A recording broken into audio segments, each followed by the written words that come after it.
Small school powerhouse Gloucester Trimble, in their 11th straight trip to the postseason, takes their talents on the road to Howard tonight, where the 4-seeded Bulldogs will look to protect their house in a heavyweight bout in the Region 27 quarterfinals. It's the Tomcats versus the Dogs, streaming live and free for a spot in the region's Final Four, and it's all on the way next.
Knox Community Hospital delivers with 3 fellowship-trained surgeons and coveted national rankings for 4 years running, all to help you beat the pain and heal faster. At Knox Community Hospital, we're elevating care. Hi, this is Brock Ross from the Danville office of the Killbuck Savings Bank, and I want to wish the Danville Blue Devils all the best for a great season. And this is Dee Scott from the Apple Valley office of the Killbuck Savings Bank, and I'm here to wish the East Knox Bulldogs an awesome season. We may root for different teams, but we are together in our efforts to service the financial needs of our neighbors and friends in the Knox County area. Supporting our community is even more important today. So contact me, Dee Scott, at the Apple Valley office. Or me, Brock Ross, at Danville. The Killbuck Savings Bank, your community partner, equal housing lender, member FDIC. Man, what should I listen to on the OH Report today? Dude, listen to the Friday Night Pigskin. You got highlights and scores from all around the area. The OH Report podcast has more than just football. No, listen to the Pigskin. The Pigskin. Podcast. Pigskin. Pigskin. Podcast. Pigskin. Why not Podcast. both? Pigskin. Podcast. Podcast. Dude, clean your ears out, man. Bro, there's so much space in here.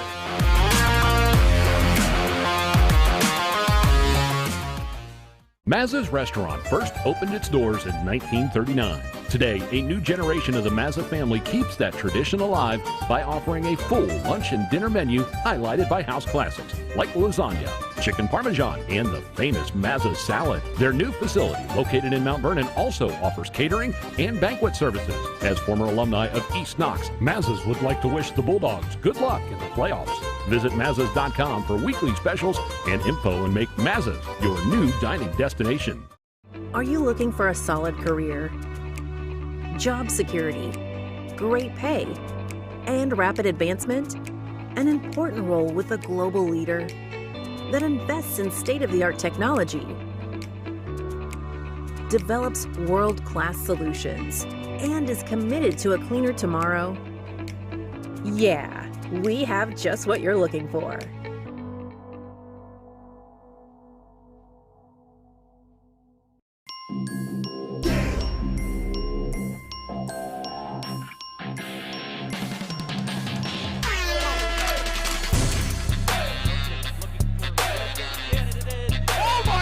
goodness, what a catch!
Football Saturday night, ooh, ooh, go Bulldogs!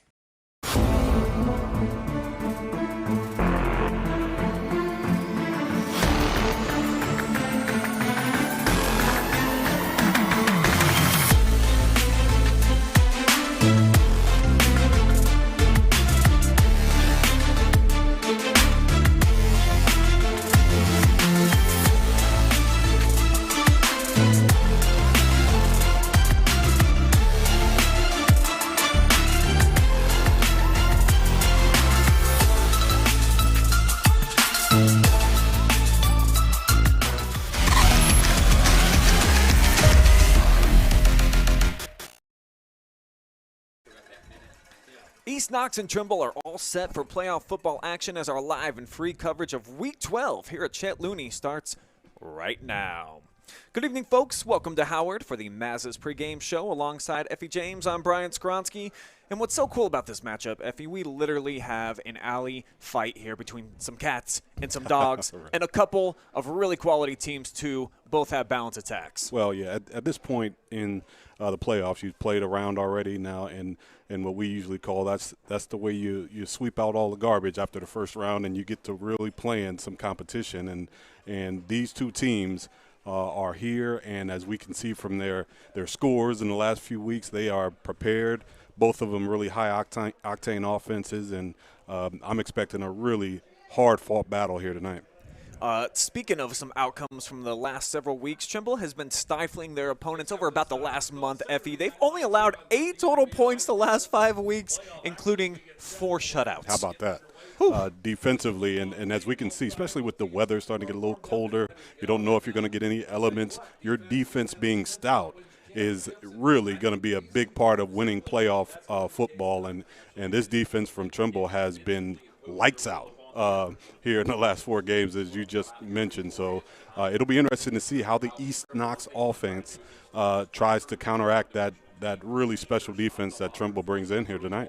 Yeah, the Dogs haven't been quite as dominating on D. They've been pretty good, but they've been finding rhythm offensively, like you just mentioned, putting up 38 points a game over the last 4 weeks. So this, in a lot of ways, is kind of a classic strength versus strength. Absolutely, and defensively, when both teams are really strong defensively, it really comes down to the little things, Brian. We're talking about things like turnovers, penalties, those small things, special teams plays are going to be the big key tonight because it could be a night where points are at a premium, and you've got to be very good and sound at the small things of the game for each team, because both of these defenses don't like giving up points.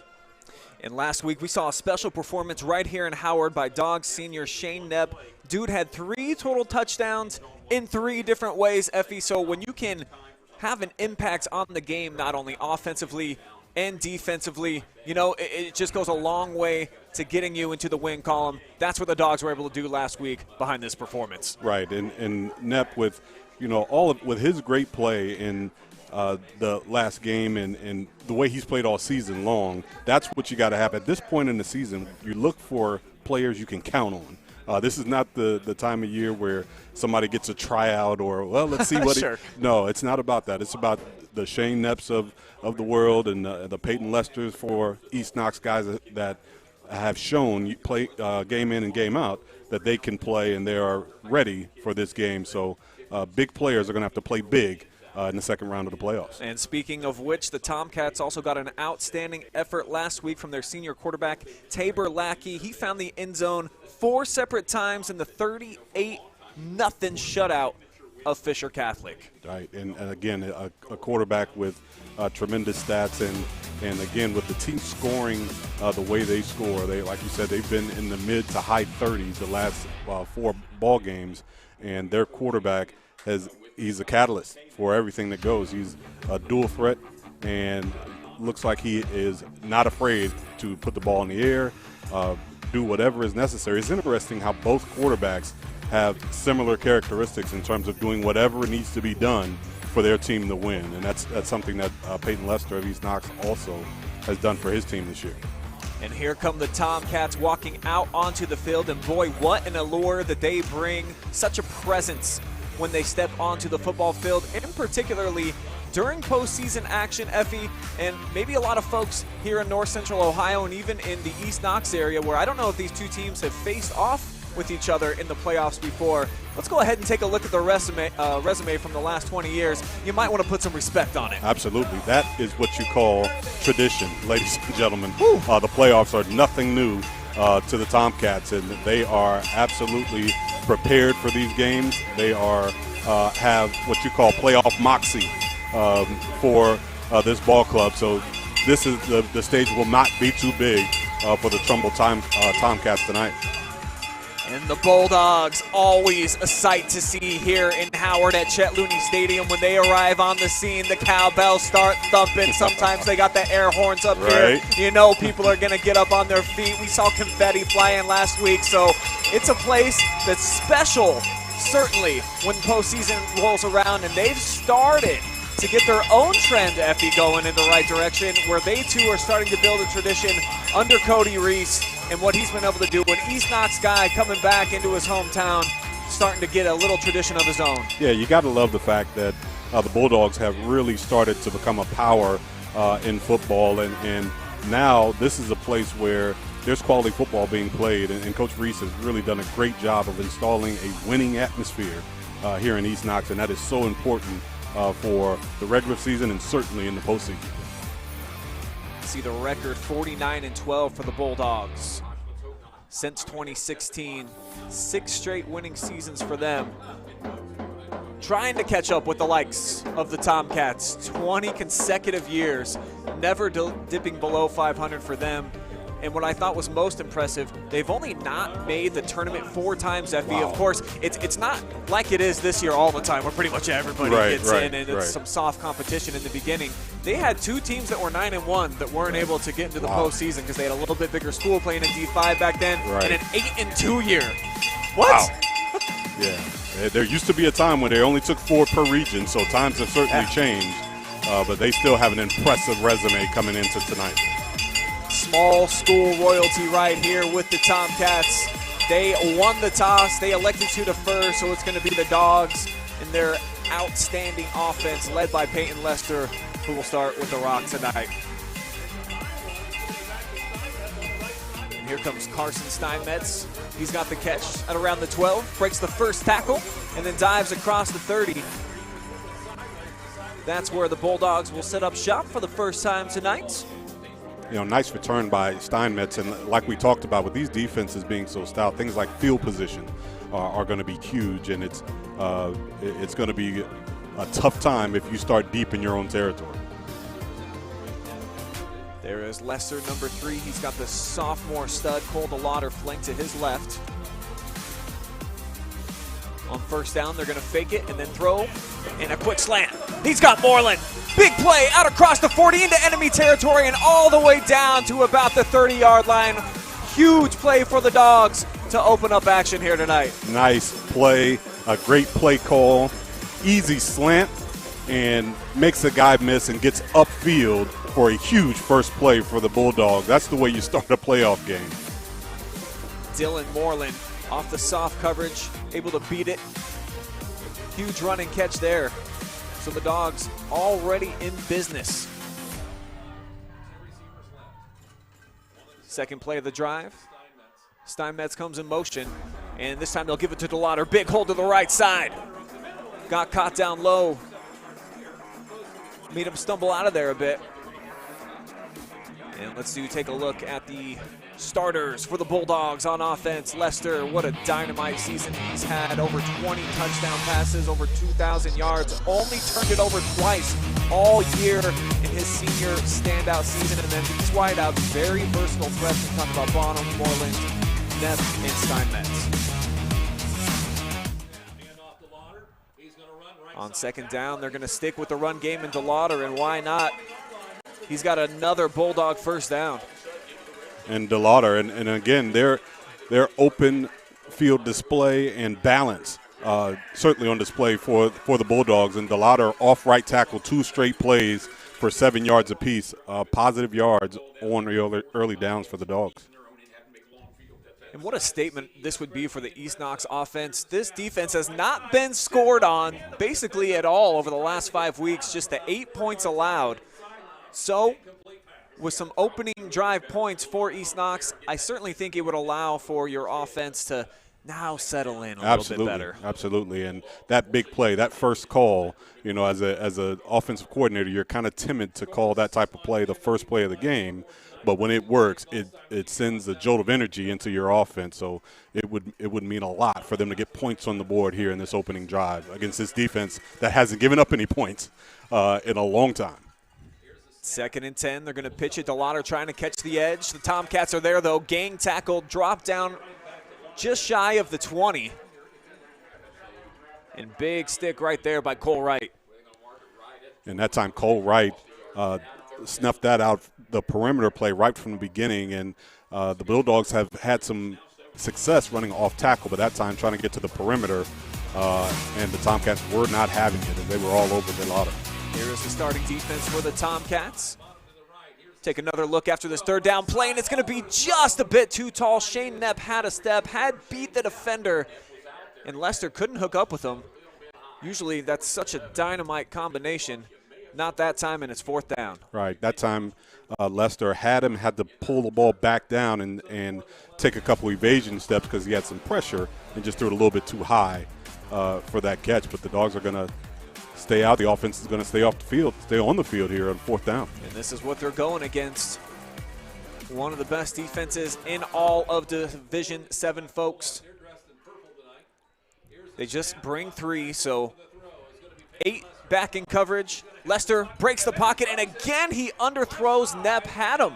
Back-to-back plays.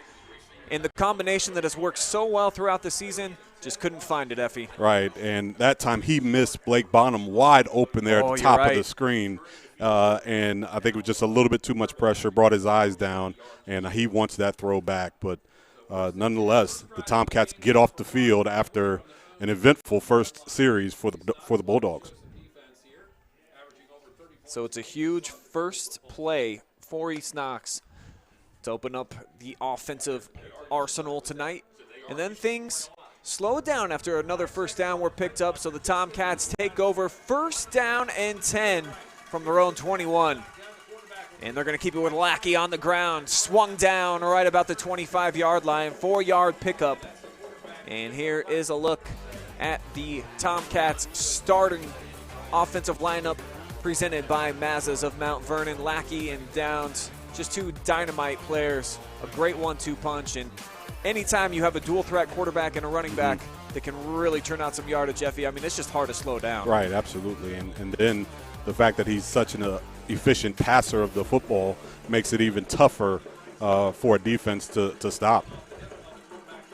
Lackey's just going to keep it himself again here, spinning, driving, pushing the pile forward, and he's going to have just enough for a 1st down. Wow. Lackey, those first 2 plays, running the ball like a fullback. There is no question about it. Design runs right from the beginning. So, you know, it's interesting to see early plays because you could always tell the coach's game plan when you see those first few scripted plays, what they like against the defense they're going to see. So the Dogs give up a 1st down, 2 plays in. Tomcats split out 3 wide here. Downs the lone back. Lackey, you're going to hand it to him. He makes a cut. Now back inside. Good-looking cut. He's got an open space. And now to the outside. trying to take it all the way to the house, and it looks like he's going to go 68 yards to the zone. Wow, what a play. Game changer right there. Woo. My goodness.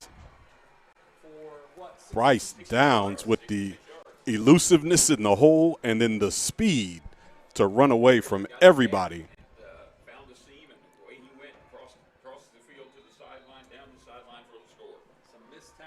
We'll take a look at that on the Amato's wood-fired pizza replay right after this PAT. That's how you come out and set the tone, huh? A little defensive stop and then the big explosive play. The big play, and as you can see, all three runs of that drive were in the same gap. They saw something in the East Knox defense. They ran right in the what they call the A gap, all three plays, and the extra point is good. But those three plays were aimed right off the inside leg of the right guard, and all three positive plays, and one a big one for a touchdown for Downs. Yeah, let's take a look at it again right here on the Amato's wood-fired pizza replay. This is basically just all vision. Absolutely. Right here, Effie. Great cut, and another one there, and now it's speed. Now it's can you catch me, and no one can at this point. Impressive start for Bryce Downs. Absolutely. A statement by the Tomcats, and I think what that says, when you look at those three plays that they ran, you know, they're saying, look, we are here. We're going to play physical football. I know we can throw the ball, but we're going to see if you can stop us up front first. And right away, the offensive line of Trimble really had their way with the defensive front of East Knox, and that's something that the Bulldogs are going to have to change if they want to stop this offense that has been explosive here in the last 5 weeks.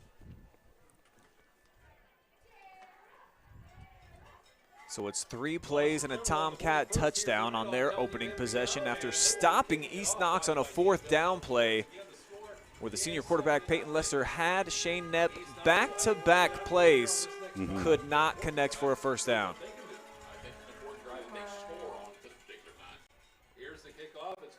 Steinmetz from his own 12 looking to bring it back near side. Catches a block. Can't catch the edge, though. And he's put down on his backside right about the 24. And, you know, as early as this game is, we're just under 9 minutes in the first quarter. There's no, you know, you wouldn't think that this is a big series or a big drive. But after a statement drive like that, you know, what you got to do offensively, you've got to establish yourself here. Even if you don't get points, you want to make sure you establish yourself as an offense in this drive. They'll bring Steinmetz across the formation, just give it to DeLauder. Tough run, he's going to show a little burst. And how about Cole DeLauder, the sensational sophomore, leaving his mark on the game early. Again, and we know the talent of Cole DeLauder, and we know he runs hard, he's evasive, he's got great balance. There's no arm tackles that are going to bring him down, and he falls forward well, and that's a great run to open that drive for DeLauder. So they move the chains, fresh set for the Dogs. 3 wide, 2 to the near side, and again, DeLauder straight up the gut. He's going to get to the 45, another 5-yard chunk here for the Bulldogs. Well, I don't know. We talked a lot about defenses, but right now the offensive lines are having their way up front. Both teams are playing some power football here to start. Dogs get the play sent in from the sideline.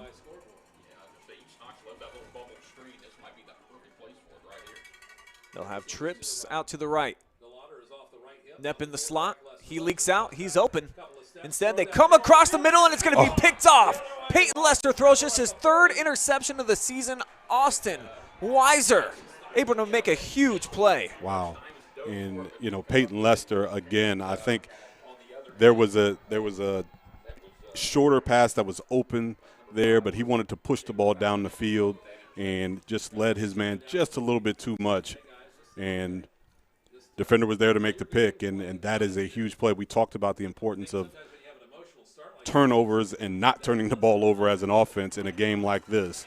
That can make a huge difference. Check the replay here after this. 1st down for the Cats. They're going to run right side. This time Downs runs into a mess of traffic. Going nowhere, stacked up right at the line of scrimmage. And here is a look at the huge interception. Peyton Lester has been so solid all year. That time into traffic. Right. And just an even better play by the defender, Weiser, to go down and make it. Yeah, he threw it low where I think he thought it would be safe, but the defender just came in and scooped that thing off the ground. So a great play, great defensive play after a little bit of an errant pass by Peyton Lester. It's going to be 2nd and 11. Loss on the first down play. Downs motions out. Quarterback keeper all the way. Sprints his way out to about the 46, 47. It'll make it 3rd and manageable. And right now, Lackey, who is, he's run the ball already. That is his 3rd carry on the night, has been really successful there off right guard and has gotten up the field and really trying to establish that power running game. Either they're running with the quarterback or with Downs. So far, those are the only plays they have run. Those two have handled the football for the Tomcats. Lackey has not had to put it up through the air yet. They'll go 5 wide here, and again, it's just straight quarterback keeper. He's not going to get it this time. The Dogs were ready for it, and the interior, the teeth of the East Knox defense came through right there. Well, again, they were trying to run the same play inside, and that time front side linebacker just stepped up into the gap and plugged it up, and Lackey with nowhere to go. Stop him short. Here are your East Knox starters, brought to you by Mazas of Mount Vernon, and the D-line just held their ground there. Householder, Burwell, and Sloan, the senior.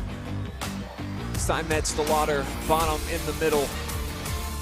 Excellent linebacking core. And it's going to be 4th down. The offense staying on the field here for the Tomcats. And they're going to go for it. Option play all the way. Pitch the Downs and shows the burst. He is going to pick up the first down. It looked like the pursuit was going to be there for the purple and gold, but made a nice burst, picked up the first. And I think they had that option play snuffed out, but it was just a matter of Downs putting his head down and finishing that run. That's what got him the first down, because I think East Knox, they had it, the assignment football, they were on task. They had a guy on the pitch man, but it was just too much momentum and Downs running too hard and came for the first down that time. Sometimes superior athletes just make superior plays. Absolutely. Downs left side. Knocked down. Another about 1 yard loss here. So the Dogs do their job defensively on that one.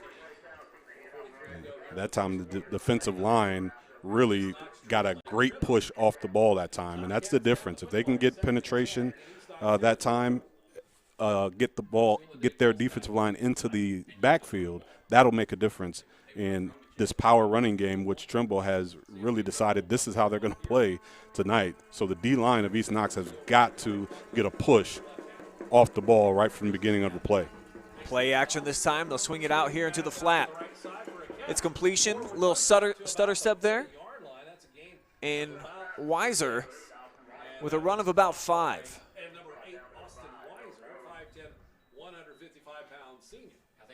A nice play there to loosen up that defense, because by now they've got to be all eyes in the backfield. They've gotten power and zone ran right at them all night. So this is a nice little swing play to open up and loosen up that defense. And it's something that both offensive can display. Both can run power football or spread you out and throw it. So far, the Tomcats been moving the football predominantly on the ground. Not the first completion of the night for Lackey. Actually, I think he threw it backwards. Might even be counted as a run officially. As a flag flies here, it's going to stop the play dead, and it's going to be a big one against the Dogs. It was 3rd and 6. Mark off 5 yards. Make it 3rd down and 1 now.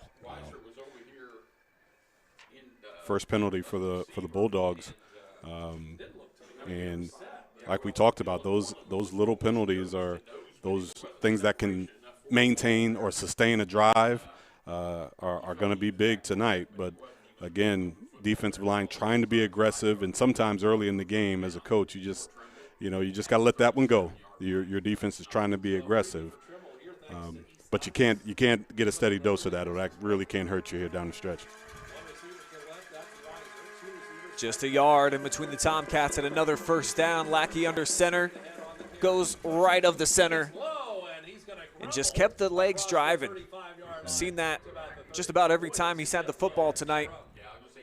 Hard-nosed runner for a quarterback. Absolutely. And again, he's the type of kid that you can call him a quarterback if you want, but he's just a football player. He's going to get the downs. He's going to run. He's going to throw, do whatever his team needs for the offense to be successful.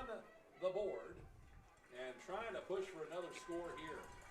And East Knox has not come up with an answer yet. Trimble riding a 5-game win streak into Howard tonight, looking to make it 6 straight, off to a nice start. Though Downs immediately contacted, and then a swarm of dogs come in to help make the stop.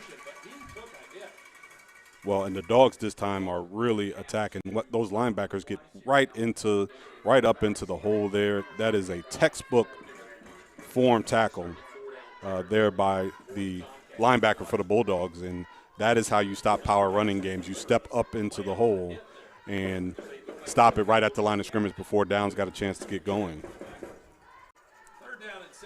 It's going to make it 3rd down now for the Trimble offense. They'll send out 3 wide receivers. Downs the lone back. And again, they throw it out. This time Weiser cannot make the catch. And it's going to be 4th down. Yeah, that time Lackey just let that one, it sailed on him. He didn't get a chance to really look like he rushed it a little bit and didn't step into it. And but of course, they're going to stay on the field at this part of the field on 4th down. But it is going to be, this is a big opportunity for the Bulldogs to get off the field without giving up points. No question about it. Already trailing by a touchdown at home, a place where they are 6-0 on the season. Looking left all the way is Lackey. Now he's got to break the pocket. Big hole. He's going to have the 1st down and a lot more. Across the 20. Sprint for the pylon. He stays in. Touchdown, Tomcats on 4th down. Oh, actually, I'm sorry, F. They're going to mark him out at about the 5 or 6. Did he step? I didn't think he stepped out of bounds, but maybe he did. Take a look on the Amato's wood-fired pizza replay here in just a moment. Yeah, well, and they had a pass play called that did not look like a design run, and the C's just opened up, and East Knox was in good coverage, but the only thing is there was nobody to contain the quarterback, and he took advantage. So it'll be 1st down and goal from the 6 is where he's marked out. And it looks like we're going to get a timeout taken by Trimble. So we'll really slow this down for you folks and take a look at this replay here. Ooh, where, oh, man. That was really close. That was really close. Like, his toe was in bounds, and I think his heel may have tapped the line. That was really close. Maybe a little break for the Bulldogs as their defense gets to stay out on the field, trying to keep the Tomcats out of the end zone, which has not been an easy task. 38 they put up last week, 35 the week before, 34, 57, 40 in their last 5 games. Yeah. Whereas we've already mentioned a couple of times, they've allowed just 8 points, folks, in those 5 games, 4 shutouts, including 3 in a row. So you want to talk about a team that's red hot, riding a huge wave of momentum into a road game. Right. I mean, you can't get much more in fuego than the Tomcats are. Absolutely. And you know, the points that they're scoring, it gives your offense just – and that's why you end up going for it on 4th down. It's not even a question. We're going to go. We know we can get the yards. And then you got a do-it-all quarterback like Lackey who, when it's open, he can take off and get the extra yardage. It gives your offense a great boost and super confidence to continue to score when a lot of teams would have punted that first 4th down they had in this drive. Yeah, that's a fair point. Having the confidence and the moxie to go out there on a 4th down and also convert. Drive staying alive. Hurting themselves for the first time tonight. Penalty is going to go against Trimble. And this is one of the most disciplined teams in the state under Coach Phil Ferris. 28 season at Trimble. How about 230 wins in 28 seasons? Wow. Now that's longevity. That's how you build tradition. That's how you keep getting the contract for 28 straight years. Right. That's for sure. Lackey dropped the football, bounces back up to him. Flags coming from every direction. Oh, my gosh. I don't think I've ever seen 3 flags all hit the same spot at once quite like that. Yeah. And it's a chop block against Trimble. Right, and it was an obvious one. It was one that you could see right in the screen where the offensive line, it was like a setup and a chop. You cannot. That is a big no-no. That is a big no-no now at all levels of football, but you cannot engage, can't chop a player when he's being engaged, and that's a big penalty. Yeah, back-to-back penalties now, so moving farther and farther away this goal-to-go scenario. The goalpost starting to look a little bit smaller now to the Tomcats. Right. From the 26. Counterplay, and it's set up well. Downs got a lot of space to the outside. We know he's got the speed. He cuts it in, lowers his head. He's spun down, but is he in? Touchdown is the call. Wow. That is a big-time run. That is a big-time run and a big-time finish for Downs. And I love the play call based on they've been running so much power to the front side. This time they come with a counter play. They get flow moving one way. They hand off to Downs the other way, and he again shows his elusiveness, vision that we saw earlier, and then the speed to get to the pylon and then the power to finish the run. So impressive altogether by Downs. He is the total package, no question about it. Looking to add on with a PAT. Not the prettiest kick, but it is through. 14-zip. Trimble coming on the road and looking solid here in Howard. Bulldogs also had a lot of momentum entering tonight. 4 consecutive wins for them. 7 in their last 8. The only loss to Northmore, who is also playing tonight live. Matter of fact, 4 different games going on right now, so in between, or maybe even just throw it up on a bunch of different screens. I think that's probably the best part about what we are able to offer, Effie. I love talking to people that are like, hey, I have you on the YouTube up on my TV. I got my computer streaming the Facebook on another game. I got my phone going on a third game. So if you got all the electronics like I know I have at my house, maybe watch all 4 football games we got going on tonight. Right, absolutely. It's a great benefit that we offer, and I've always enjoyed the fact that a lot of schools that otherwise may not get live stream action, their families may not get a chance to see them wherever they are in the world. We offer that service. So that is a tremendous service that we offer, and a lot of people are talking and taking advantage of it. That's cool. So for fans that are watching here tonight, they're seeing Trimble. Really impressive start. It looked like it was going to be the Bulldogs that were going to land the first haymaker of the night after a huge play. Moreland got him down into scoring position, and then once they got near the red zone, things tightened up a bit. Peyton Lester especially missed 2 throws that all season long I have not seen him be off target, especially when it's intended for Shane Knepp. But that was the scenario, and it's kind of just all piled down on the Dogs since then, as Knepp takes it from his own 12. Looking to bring it here near side, and 3 Tomcats all converge to make the stop as Shane's tripped up after a return out to the 21. Well, again, right now it's an opportunity for the Bulldogs to establish themselves with an offensive drive here, and Trimble has done a great job of establishing the power run. We talked about it in the pregame. About Downs and Lackey, their top 2 scorers, both 6 carries, both nearing 100 yards already rushing. Already.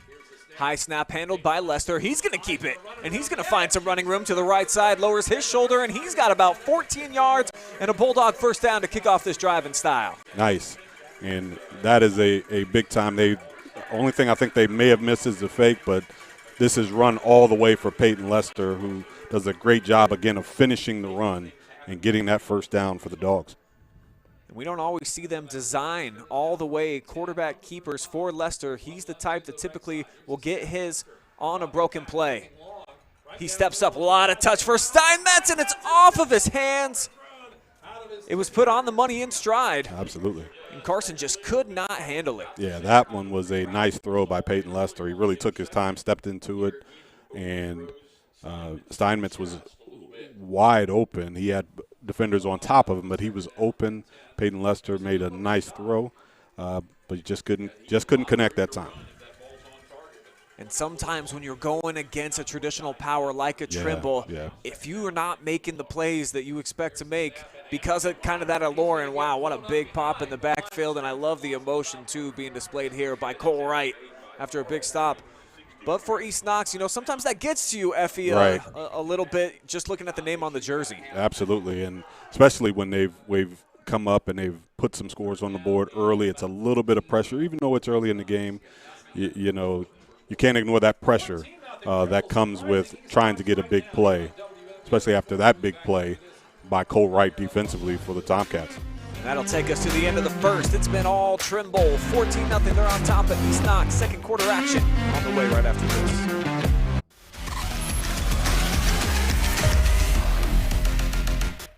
Knox Community Hospital delivers with 3 fellowship-trained surgeons and coveted national rankings for 4 years running, all to help you beat the pain and heal faster. At Knox Community Hospital, we're elevating care.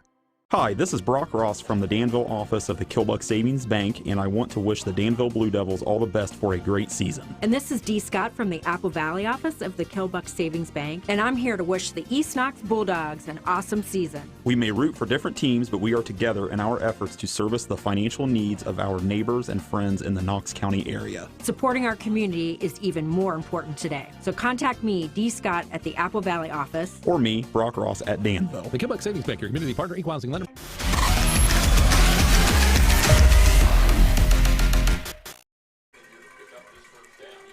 Second quarter just about ready to begin here in Howard. It's 14-0. Gloucester Trimble out in front.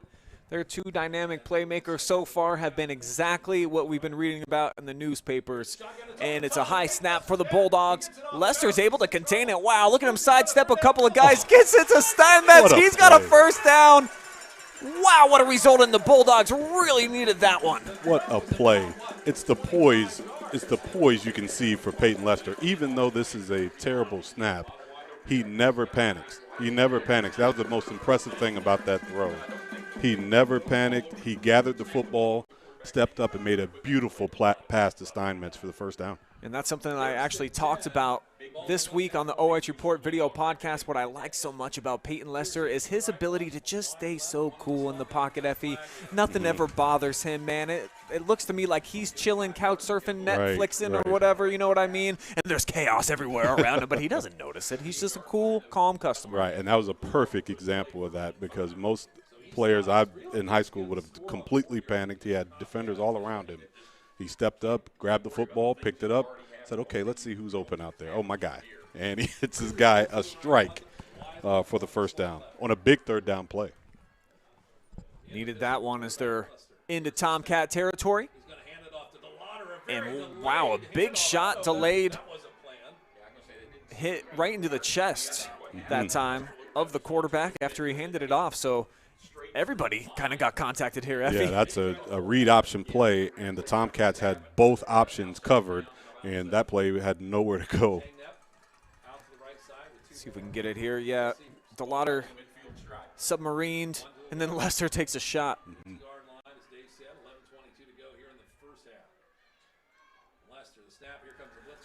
Peyton looking right, climbs the pocket, throws now on target. This time Knepp's got the catch. And still trying to run before he gets thrown down like a wrestler back at the 35 after getting out to the 41. Again, and if you just had to look at the tone and the mood of the offense right now, it looks like Peyton Lester really is settling in offensively, throwing the ball and running the ball, which is a good thing for the Bulldogs here on this drive. Back to pass again. Pocket collapses. He throws it into coverage. Moreland goes down. He had the football. Tried to convince the referee that he caught it. Yeah, that would have been a nice catch. But, again, a really good throw, I think, by Peyton Lester. Even in traffic, he put it in a place where only his guy can get it. He put that thing right down low, and that would have been a big play. But I believe that was a great throw by Lester. So it'll be 2nd and 10. They motion DeLauder out. They swing it to him, and boy, popped instantaneously. Huge play from the cornerback position to come up and make the hit there by Will Freeborn. Yeah, and Freeborn just read this play from the beginning. And some formations give away the play, and you can tell with great film study, Freeborn just came up and he read that from the beginning and made a big hit. And how about this statistic for you, Effie? That's the first drop on the season, only the 3rd time that DeLauder's been targeted this year where he did not make a catch. How about that? Now that is a big stat. 1,500 total yards for him, 18 rushing touchdowns, 5 receiving. And they're going to roll behind him here. He sets a block, they throw it. Knepp got the catch. He's going to be a little bit shy of first down yardage as he's forced out on the Trimble sideline. But another pitch and catch here from the senior quarterback to his favorite target. And again, you can tell when a quarterback is in rhythm, he's moving, he's on the run, he's got the ball. Great mechanics on that throw and a perfect. That is a dime right there. He was at the sticks. He just had to come up to make the catch, but a really nice pass and catch by Peyton Lester. So 4th down, Dogs need about 3 to extend the drive here. Offense staying on the field, of course, at the 33.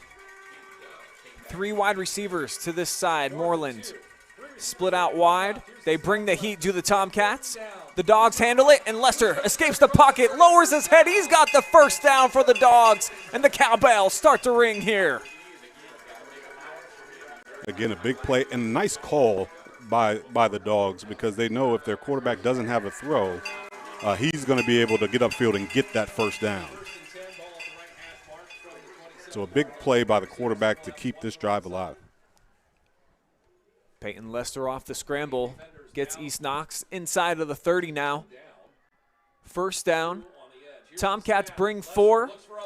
Looks off the safety, throws it deep. Moreland goes up. Does he have the catch? He does. East Knox on the board. 6 points on the pitch and catch. Brought down in the end zone by the big playmaker, Blake Bonham. Nice play. This is what you call a smash concept where they really try to sell the bubble screen. And that time Blake Bonham just went on a streak route up the right side. And Peyton Lester sold it. He brought enough time to get his man in the end zone and throw through a nice pass where Bonham went up and high-pointed it in the end zone. Great execution by the Dogs, and they needed that score, and they got it. So the kick is up and through East Knox poles within 7. Huge play right there and an excellent drive. The first points scored against Trimble in 3 weeks and a quarter. Wow. That's big, and at least they get a chance to break the ice and say, okay, they can be scored on, we can score on them. I think they proved they can move the ball on this football team. Certainly. It's just a matter of getting it in the end zone, and now that ice is broken, now they want their defense to come in and step up and say, we all belong here. Now we're on an even playing field. Now let's get up and start playing some football. But that is a great play. And how about Peyton Lester, that drive, 4 for 6 and a touchdown pass, passing the football, 2 rushes for 20 yards, 2 first downs on the ground for the quarterback. So he felt that drive was important. He took it upon himself to make sure they got in the end zone. That's what you need to see from your senior captain to try to keep your postseason journey alive. And we're happy to bring it to you live and free tonight from East Knox. And want to thank our incredible sponsors out there. How about Maz's Restaurant in Mount Vernon? You can order online right now, folks, if you're watching at home. Mazas.com or call Mazas at 740-397-2076. And also the Killbuck Savings Bank, community banking. It's what they do. It's who they are every single day. Return taken by Freeborn. He just drops down to the ground. Decent field position here for Trimble from the 36-yard line. The offense at times has been slowed down by the Dogs, but they have continued to pick up 4th down conversions and have turned them into touchdowns so far, 2 for 2 when they've had the football. Right, and this rushing attack has been, for other than a couple big plays, they got a 68-yard run by Downs and another 26-yard touchdown run. They've got over 140 yards rushing already. But other than that, the Dogs have been playing solid up front. If they give up a big play. Are you kidding me with the speed of Downs? He looks back. Nobody's going to catch him coasting into the zone.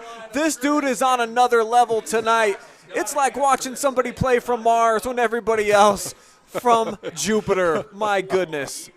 Unbelievable run. And it is my old coach in college used to call that an acceleration zone. 2 yards behind the line of scrimmage and 4 yards in front of the line of scrimmage is where you turn on the speed. And you can see Downs turn on the jets, and you knew right away there was no one going to catch him.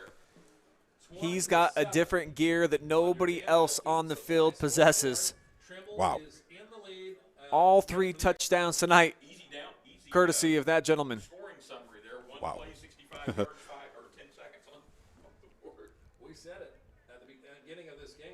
So 65-yard run all the way to pay dirt. That was the only play of the drive. They only needed 10 seconds. And that's good. So the Bulldogs felt like they had a big answer, Effie, but instead the Tomcats with their response of their own. Check this out, folks, on the Amato's replay. This is just one cut. Right there, he turns it on. And Shane Knepp, arguably the fastest player out there for the Dogs. Look at him just losing ground yard by yard, stride by stride, number 20 difference maker. Yeah. Bryce Downs showing another level of speed, and we've seen that in a couple of his runs already tonight. So what that means for East Knox is it doesn't mean anything necessarily in terms of how they line up defensively, but it does mean they've got to get hands-on early in the run. We can't let him get to the outside, get in the open field, because he's proven that he can run away from our guys. So big run by Bryce Downs there, putting another score on the board right when the Dogs were making some ground. They pushed the score up to 21-7 here early in the second quarter. Let's go ahead and take a look at the keys for victory that I drew up for us tonight, Effie. And for the Bulldogs, I felt like they had to move the chains, and so far, so good. They're moving the ball. They just had that 4th down conversion that didn't go their way. Don't hurt yourself.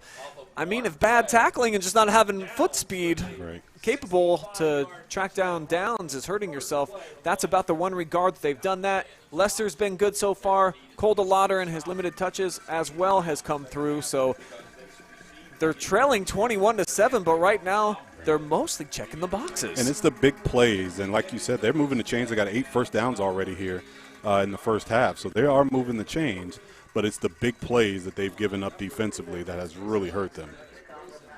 Bryce Downs with 2 60-plus yard TD runs and another TD run of 26 yards. Those are the plays. Those are the big ones that have hurt the Bulldogs tonight. And for Trimble on the road, I felt like they needed to throw it downfield. Well, maybe with a running attack that basically acts as a passing game with the explosive plays. They don't need to, and then get to Lester. They've been able to disrupt him a bit in the backfield, but right now we see the senior quarterback starting to find his stride. He's got a little bit of confidence. We'll see if they can keep it flowing with some more momentum here on this drive as they're going to set up the screen play to Knepp. He's got some blocking setting up. Knepp with a juke move. Catches another block from DeLauder out of the backfield. And the Bulldogs, their creativity on offense, paying off right here. I like it. The jailbreak screen. He's got blockers downfield, and he's in the open field, and that is a nice play call to get a huge play on first down for the Dogs. So Shane Knepp, big week in a win over Eastern in the Dogs playoff opener last week. Keeping it rolling here. Play action. Lester steps up, going deep all the way. He's got his man Moreland behind the defense, and he lost his footing. It looked like he was going to coast in for an easy touchdown. Boy, you got to make these plays. Yeah, and he has great time, great rhythm.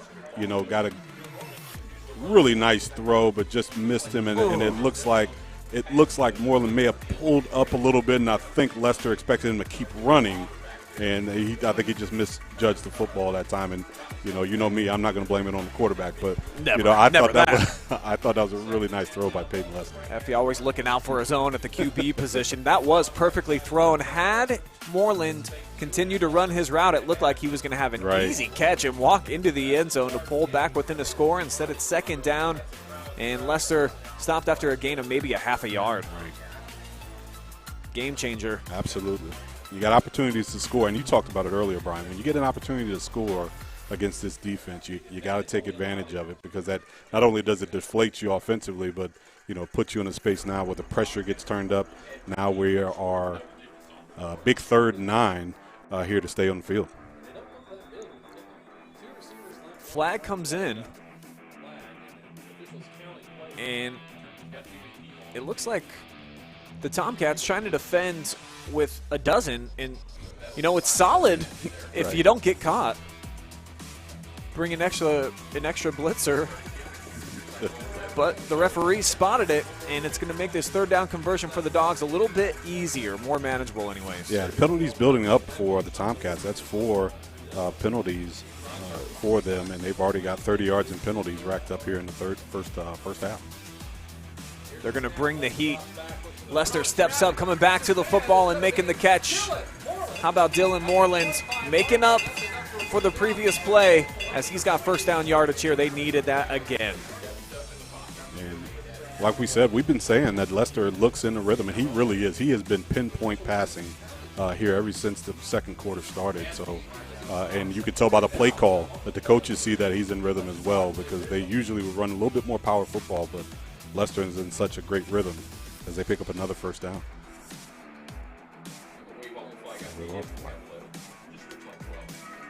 You're right. They're basically just putting the ball into the hands of their senior quarterback and saying, go to work, fella, make it happen. So 2 left, 2 to the right side. Lester with the water off his right hip.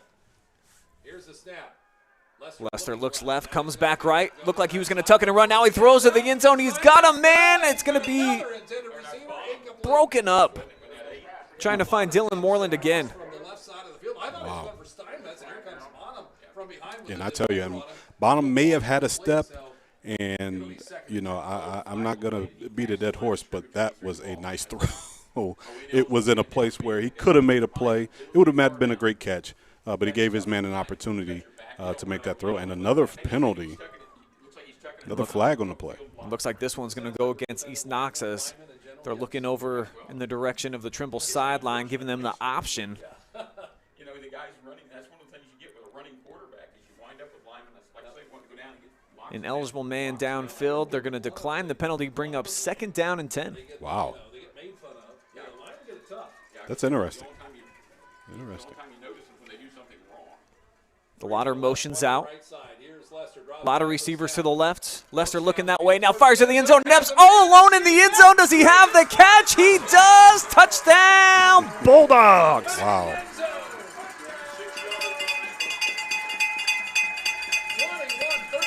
The confetti flies here in Howard as the Dogs strike again. Big play. The senior connection. It's really starting to come on strong here over the last couple of drives. Right, and Peyton Lester, again, the same smash concept. He drew the defense looking at the bubble screen there on the sideline, and then he swiveled his hips, got upfield, and made a perfect throw in the end zone as the extra point is good. So at the 7:37 mark on our Killbuck Savings Bank scoreboard, East Knox pulls back within a touchdown. Here's the replay. Watch how he sells the bubble screen there. He gets the defense to shift, and he comes right back up top. The same play they scored on the last touchdown. This time it works again. Another great catch. Great catch again by Shane Knepp. That's in the end zone, and he goes up high to go get it. This kid, no doubt, a difference maker for the Dogs in his senior season. Special playmaker, using a variety of different ways. But right now, the East Knox offense and the coaching staff just trusting their senior quarterback's going to hook up with this veteran talent that they have on the outside, and with all these wide receivers running free. We've seen that, Trimble, they got a little bit of a chink in their defensive armor. Right. They look really solid heading into tonight with the 3 straight shutouts, but the Dogs proving that they are a worthy adversary with their offensive attack. Well, and I think, like you said, your key was they had to protect Peyton Lester. Certainly. And when he's had protection, he has thrown the ball well. And he's got the talent on the outside between Moreland and Knepp to catch the football. Freeborn off the return, scooped it up, didn't go very far off of the squib kick. But the Tomcats will have it just shy of the 30-yard line at the 29 to set up shop, and they have not been stopped tonight, folks. 3 possessions, 3 touchdowns, all of them by Bryce Downs, the 6'1", 205-pound senior who has flat-out blazing speed, just a physical specimen from cleats to his helmet. This kid is dynamite. Absolutely, and we're going to have to see an adjustment by the Bulldogs defense. They got to know where he is. They got to get hands on him as soon as he gets his hands on the football. He does this time, and he's tripped up down low. Didn't go very far. One of the few times that they've been able to wrap up Downs. See it again here on the Amado's replay. And that time, as you can see, more eyes on him. He gets contact there in the backfield, and they finish the play. And that's the key when you got an explosive running back like Bryce Downs. 2nd down, call it 8 after a gain of 1.5. Bulldogs step into the football. Bonham shed it off. So is Lester. And now that's going to be 1st down yardage off the carry by Lackey. Wow. Just would not be denied. And Lackey really, I think he smelled this 1st down. He knew where it was, and he fell forward to get it. Great run by the quarterback. Having a phenomenal season. One of the leaders in the Tri-Valley Conference during the year. True dual threat. 2 receivers to the near side here for Trimble, and they'll keep it on the ground with Downs, and why not? Big burst.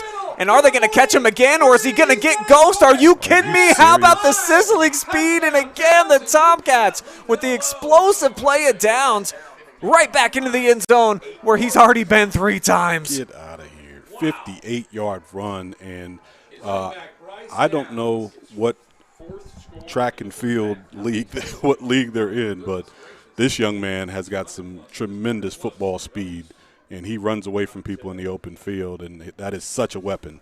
Now you can see why the Tomcats are able to put so many points on teams in a hurry, because they have a home run hitter in the backfield in Bryce Downs. Lining up for the PAT.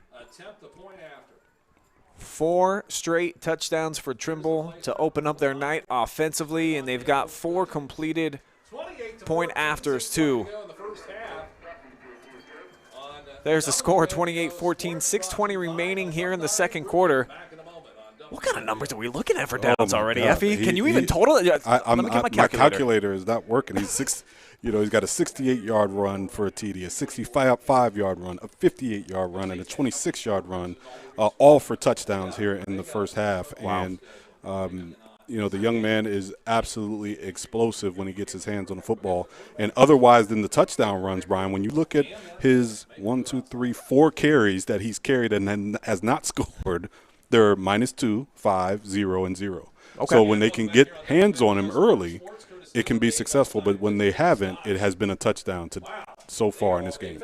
Through 12 weeks, this is my first time watching a kid so far that felt like if he gets the football and he gets through the line of scrimmage, right, it's over. It's a wrap. Go ahead, throw a 6 nugget up on the scoreboard. Play the band. Because that's what he's doing. Yeah.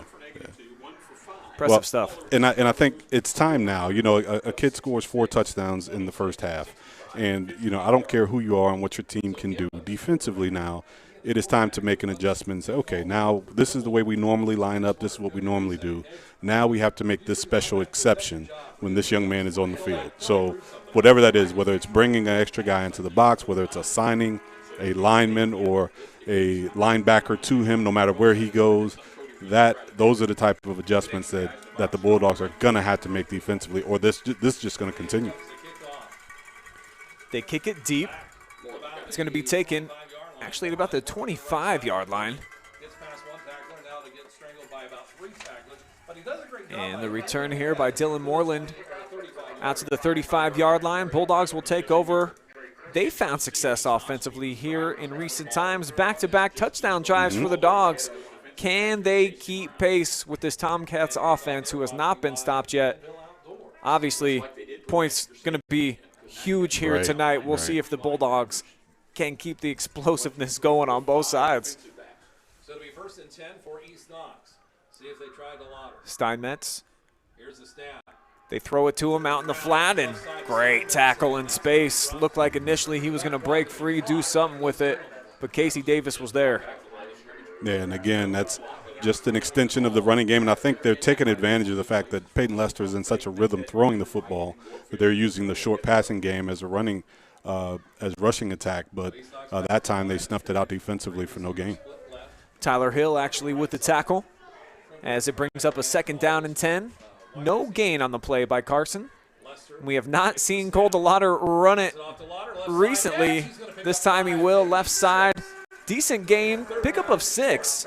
So it'll make it 3rd down and 4. And I'll tell you, Brian, they've got to get back to that. And to me, I understand that it's still early in the game and they're down a couple scores, but this is who they are. Cole DeLauder is a huge weapon for them out of the backfield. They've got to get him established and take advantage of the fact that Peyton Lester's in a good rhythm throwing the football, but they got to have some balance if they're going to score tit for tat with this Tomcat offense. Another key 3rd down coming up here for East Knox. Look at all the bodies stacking inside the box here for Trimble. They'll just rush 3, though, trying to confuse Lester, who throws it, and Knepp somehow came wide open. I think they had man-to-man on him, and he was able to shake loose of Hill. Wow. And Peyton Lester standing tall in the pocket, looking confident and stepping into the throws, and he is in a great rhythm. He's in a great rhythm. As is Shane Knepp. Those two, a great combination. And they'll motion Knepp. Back to the air they go. Lester has to scramble. And the pressure forced a quick throw. And it's going to come up short, looking for Dylan Moreland. 2nd down on the way.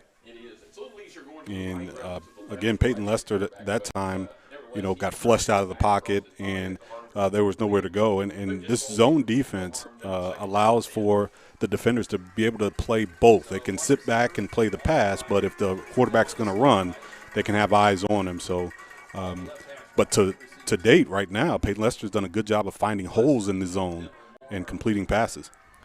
They'll try to run it this time, and we've called this gentleman's name about 4 or 5 times already. Cole, right, the run stuffer. Absolutely. And DeLauder, the counter play there, and in the backfield, they have – this may be the reason with so many in the box. This is why we're seeing so many passes. 18 pass attempts already for Peyton Lester, and that's what the defense is giving them. So they have to take advantage of that because they are determined to stop the run of Cole DeLauder. We've seen some nice routes from the East Knox wide receivers here. Certainly from Knepp. He's in the slot right now. Steinmetz to his left. He looks left. Lester comes back this way. He's got Knepp in a hole in the middle. He goes down and makes another catch for the Dogs. Wow. And this is, this type of offense now, this is like 7-on-7. They are throwing the ball all over the field, inside the hash marks, outside the numbers, and they have really been hard to handle offensively in this passing game.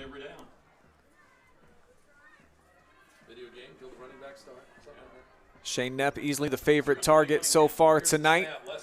And Lester looks like he's going for him again, one-on-one coverage, and Knepp comes down with the catch. The Dogs answer again. Number 11. Wow. Putting on a show. Wow. Shane Knepp, and right now they have got great confidence against the secondary, and they are – Peyton Lester is saying, look, my guy is better than yours, and he is giving his receivers an opportunity to make plays, and right now they are making them. He scored on a 26-yard pass and catch earlier, now from 29 yards into the end zone.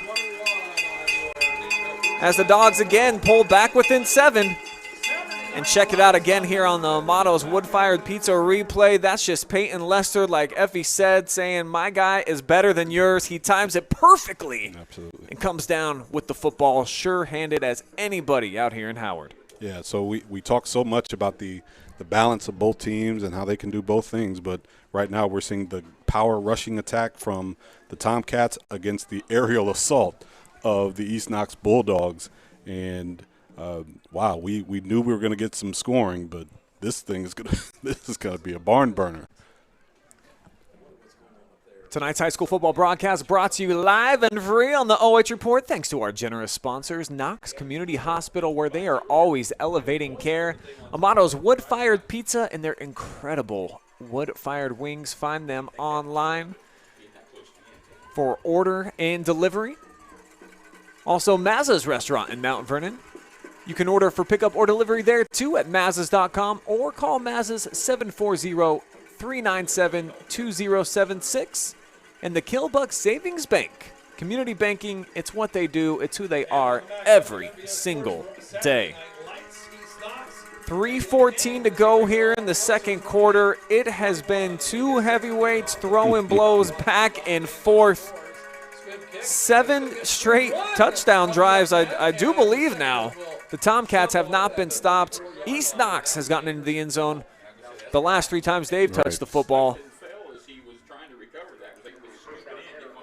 And we'll see if Lackey and company can keep the momentum going here. It seems like if you just hand it off to Downs, good things tend to happen, though, Effie. Right. See if they remember that. I think they will. Yeah, it is a easy recipe if you're the Tomcats so far anyway. They will give it to Downs, first down, and wow, look at him lower his shoulder. He is a load. Bonham was able to wrap him up, bring him down at the 40. A nice run there. I guess you could call that a human run for Bryce Downs on that run. Fell forward for a nice gain on first down. They give him 7. Second down.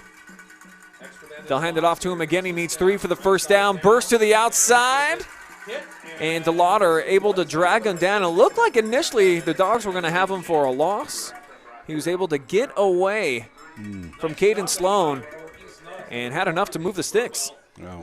Right. They had hands on him 2 yards deep in the backfield, but he was able to break free and fall forward for 3 yards, just enough to get the first down.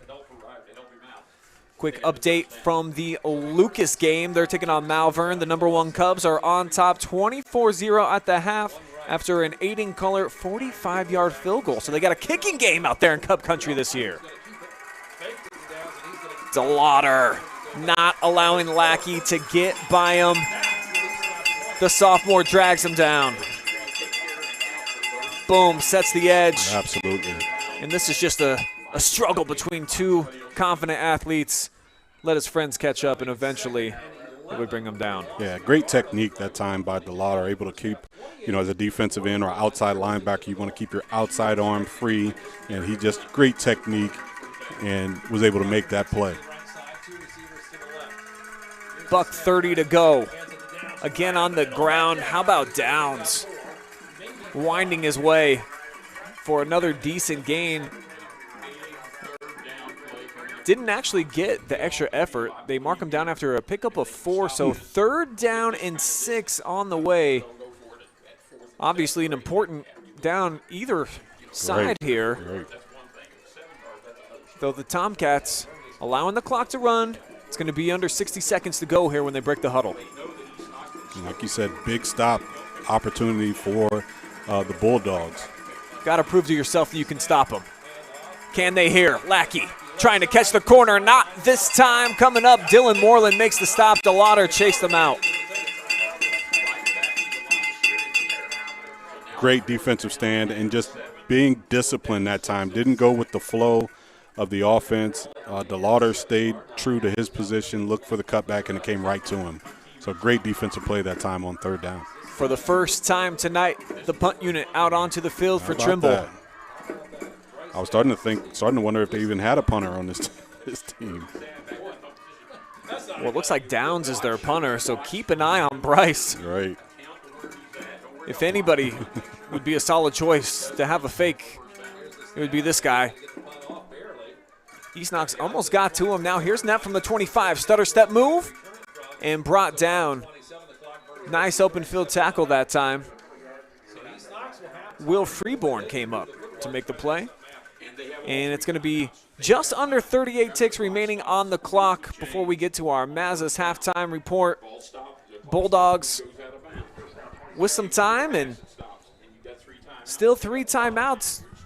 You can get aggressive here if you so choose. Absolutely, and with the quarterback seeing the field as well as he is, they can really push the ball down the field if they like, work the sidelines, and even inside with those timeouts. The field is wide open for Peyton Lester here. They break the huddle 3 wide, but they keep it on the ground. DeLauder tries the left. Gets through for a gain of about 3. East Knox not taking a timeout. Wow, that's surprising. They've been so dynamic offensively, right. Scored on their last 3 possessions. They'll play action here, though, and Lester lets it fly. He's got his guy. It's Bonham, forced out of bounds, but just 8 seconds on the clock now, Effie. Wow. That last run was a little bit surprising and they didn't take a timeout. It's one thing to run the football. Cole DeLauder is a big playmaker. He could break off a big one, but I'm just surprised they didn't take the first down, the timeout. Blake Bonham with a touchdown catch earlier tonight with a first down grab right there. Got the Dogs out to the 43. With the timeouts, they can throw it anywhere on the field. Clock down to 5. Lester steps up. He uncorks one over the middle. Moreland had a step. 1.7 seconds on the clock. Brayson Davis or Brandon Burdett came over from Trimble, but he was open. Yeah, that is one of those plays where they know you got to throw it, and boy, that is close. But the difference is that the little bit of clock management in those last couple plays, where now they got one shot. They take that timeout earlier. Maybe that gives them an extra couple plays, an extra couple shots at the end zone. In a game where points are going to be important every drive. Lester in the shotgun. Here's the snap. Dropping back. It's going to be just a dime umbrella defense. Everyone way back for Trimble, so they set it up for DeLauder. He's got a burst of speed. Could he get a block? Cole DeLauder. The final play of the second quarter, and it's not going to be enough. Finally taken down, but not until he got to the 9-yard line. Boy, I thought we were about to get fireworks here right before the half. Wow. Let's take a look at the end of the run here. DeLauder, this is a great cut right here, and now he's got blockers. But the backside ran him down. Oh, my. So we are at the half here in Howard, Ohio. What a game we have. Trimble, the number 5 seed, on the road with a 28-21 lead over East Knox. We'll take a quick commercial break. We'll be back with your Mazza's halftime. Keep it here, live and free. High school playoff football will return exclusively on the OH Report.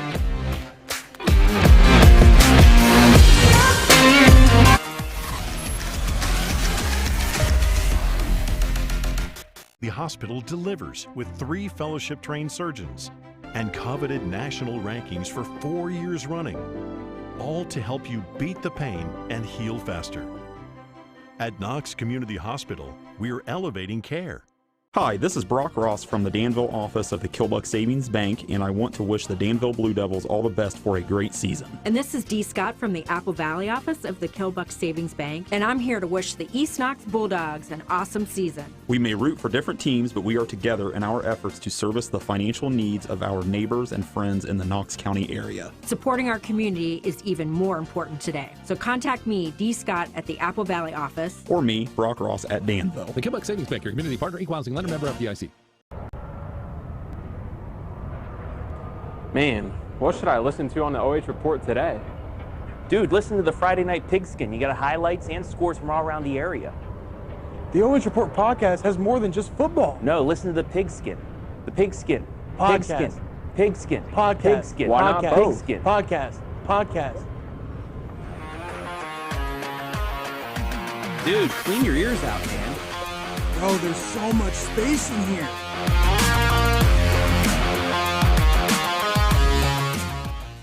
Mazza's Restaurant first opened its doors in 1939. Today, a new generation of the Mazza family keeps that tradition alive by offering a full lunch and dinner menu highlighted by house classics like lasagna, chicken parmesan, and the famous Mazza salad. Their new facility, located in Mount Vernon, also offers catering and banquet services. As former alumni of East Knox, Mazza's would like to wish the Bulldogs good luck in the playoffs. Visit Mazzas.com for weekly specials and info and make Mazza's your new dining destination. Are you looking for a solid career, job security, great pay, and rapid advancement? An important role with a global leader that invests in state-of-the-art technology, develops world-class solutions, and is committed to a cleaner tomorrow? Yeah, we have just what you're looking for.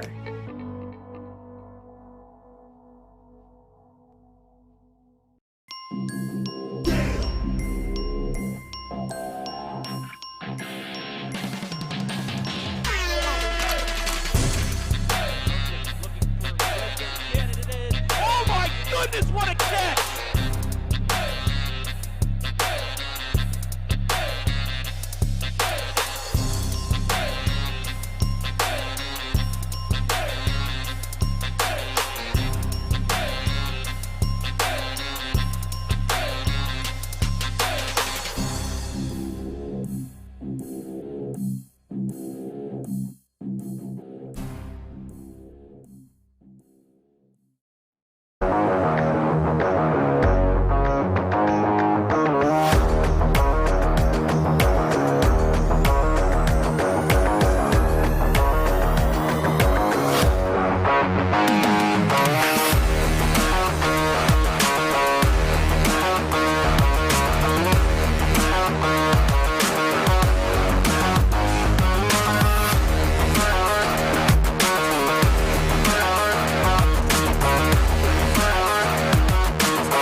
really important for this thing.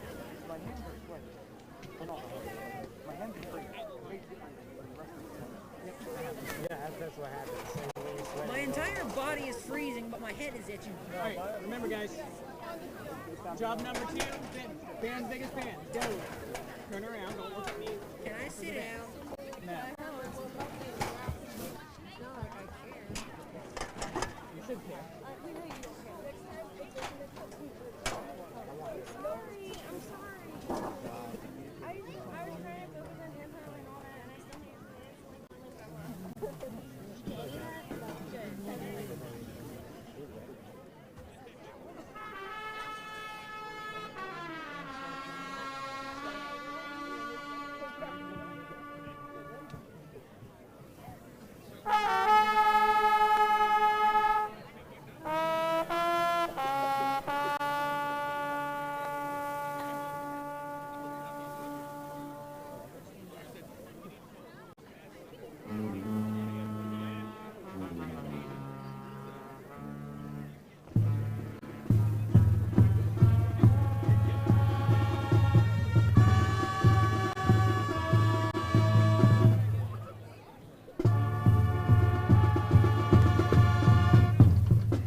Knox Community Hospital delivers with 3 fellowship-trained surgeons and coveted national rankings for 4 years running, all to help you beat the pain and heal faster.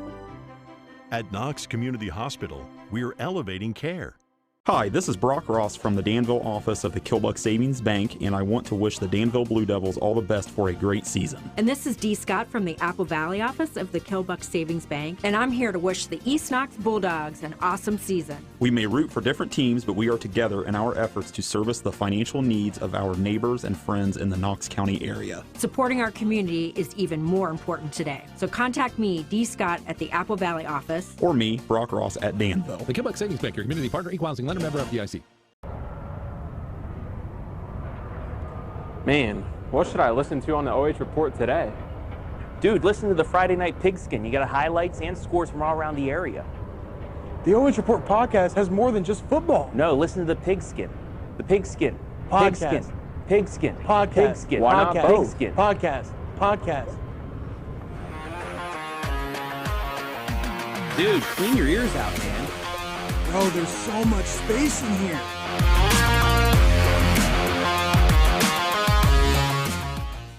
Mazza's Restaurant first opened its doors in 1939. Today, a new generation of the Mazza family keeps that tradition alive by offering a full lunch and dinner menu highlighted by house classics like lasagna, chicken parmesan, and the famous Mazza's salad. Their new facility, located in Mount Vernon, also offers catering and banquet services. As former alumni of East Knox, Mazza's would like to wish the Bulldogs good luck in the playoffs. Visit Mazzas.com for weekly specials and info and make Mazza's your new dining destination. Are you looking for a solid career, job security, great pay, and rapid advancement? An important role with a global leader that invests in state-of-the-art technology, develops world-class solutions, and is committed to a cleaner tomorrow? Yeah, we have just what you're looking for.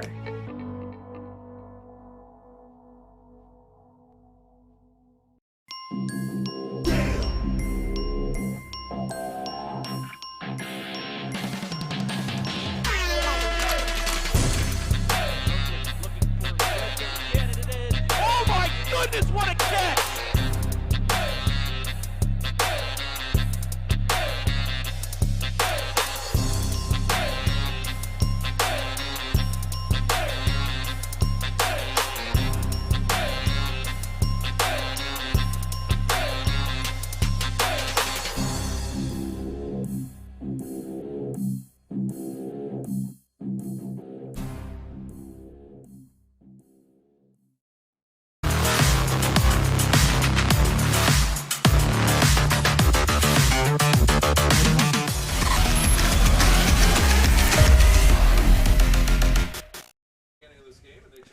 Halftime here in Howard, 28-21 Trimble right now on top of the Bulldogs, who are just about set to kick it away. Let's dive into the halftime stats first. Actually, Effie, those look like final stats. Let's look at the halftime stats here presented by Mazzas of Mount Vernon. And look at the total yards for East Knox, 316, 285 on the other side for the Tomcats. A lot of yards put up, Effie, and a lot of points as the Bulldogs come out and they kick it, a squib kick, and it initially bounced off of a Trimble player, but the quarterback heads up play. Tabor Lackey was able to dive on top of it. They're going to have some solid field position to open up their offensive game plan here in the third. Well, and the key is, as we've been talking about, right now, coming out of the locker room, East Knox has got to figure out a way to handle Bryce Downs. They've got to eliminate the big play strike capability of Downs out of the backfield. Otherwise than that, they have played solid, but the big play of Bryce Downs has really hurt them. First down, nothing available.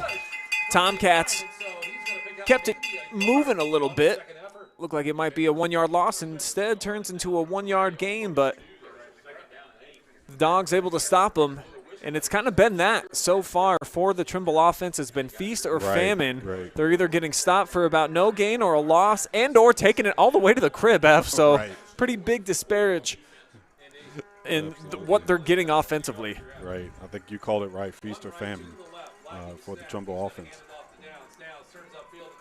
Second down run with Downs. He's able to fall forward right about to the 45-yard line, but it will be a third down on the way and a huge opportunity here for the East Knox defense to try to get off the field and get that Tomcats offense back over on the sideline. Yeah, and Bryce Downs, ever since that 58-yard touchdown run, had more human-like runs with gain of 7, 3, and 4 and 4 on his last 4 carries. So East Knox really making it a point of emphasis to get their hands on him early, and then he's still been able to fall forward for positive yardage, but not the big chunks he was getting in the first half. They come out from the pistol. Lackey looking to the right all the way. Now he's going to break the pocket. He's going to take off and scramble, and wow, hit low hard and then smashed up top by Caden Sloan, and he's going to be shy. Fourth down on the way. Took a big shot here, too. He did. Boom. That is a big hit. Got hit high and low style that time. So fourth down, 3 yards is what's needed for the Tomcats to try to extend this drive, and they're going to keep the offense out on the field. And here comes Lackey, gives it to Downs, and how about that? Spins away, too, from DeLauder for a couple extra yards. Yeah, and this is just power running. He keeps his legs moving. East Knox, great job by DeLauder to make contact, but he just can't hang on. And you could just see the power in the lower leg strength. Bryce Burns there on that run. Yeah, he must work out, Effie. I'm thinking he finds a squat rack a time or two per week. Yeah, I'm absolutely sure he does.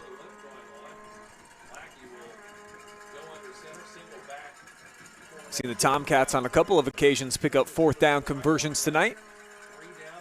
And again, they win on fourth as a flag flies in from the backside. And it's going to be Lackey with a couple of yard pickup.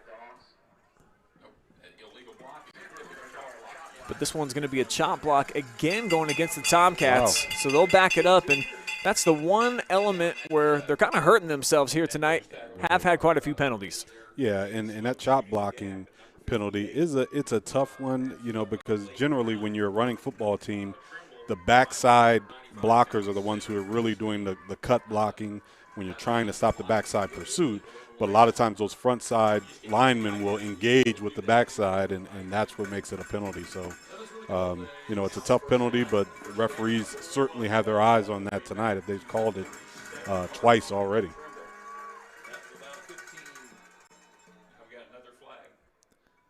More flags coming in. Now they're going to say offsides on East Knox, and I think here again, Dylan Moreland was. So it looks like after the 15-yard penalty, the Dogs going to give 5 of it right back with an encroachment penalty. Make it first and 20 now. Here's the snap. Lackey fakes the throw to the right side. Now he's going to run up Lackey and he's going to get hit. breaks loose again, but takes another shot. Yeah, and Lackey has taken some really hard hits here running from his quarterback position. And he stayed up, and that shot right there on the left knee. But, he pops right up. You could tell he's certainly a tough kid.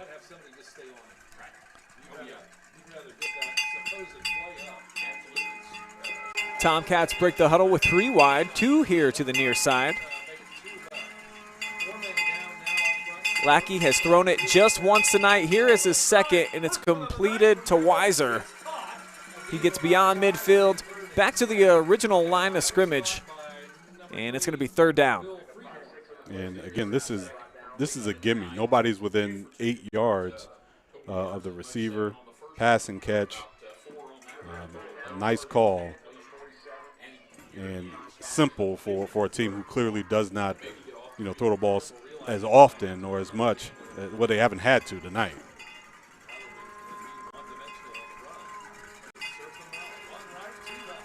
Bulldogs show blitz from the left side. Instead, they'll just bring 3. So sitting back in coverage, I think they tried to set up the screen to the near side. Now they'll throw it, but East Knox read it perfectly. Blake Guffey with the catch, but had no running room. Wow. And that is a deep drop for a screen, and you could tell a lot of the East Knox defenders had snuffed it out, so they were looking for the running back. So great defensive stop by the Bulldogs. But as we've seen on a couple of occasions and earlier on this drive, the Trimble offense not scared when that 4th down is on the yard marker. Right. It hasn't been much tonight. I think we've only had one punt by the Cats. And they'll spread them out. Trips to the top. Downs alone back. Rolling that way. Now Lackey throws it deep, and it's going to be too tall. Incomplete, and the East Knox defense does their job. Well, great job defensively by the Dogs. First of all, stopping the power run game, and they forced them is what they had to do coming out of the locker room, and they had to force them to throw the football. That had to be the message coming out of the locker room.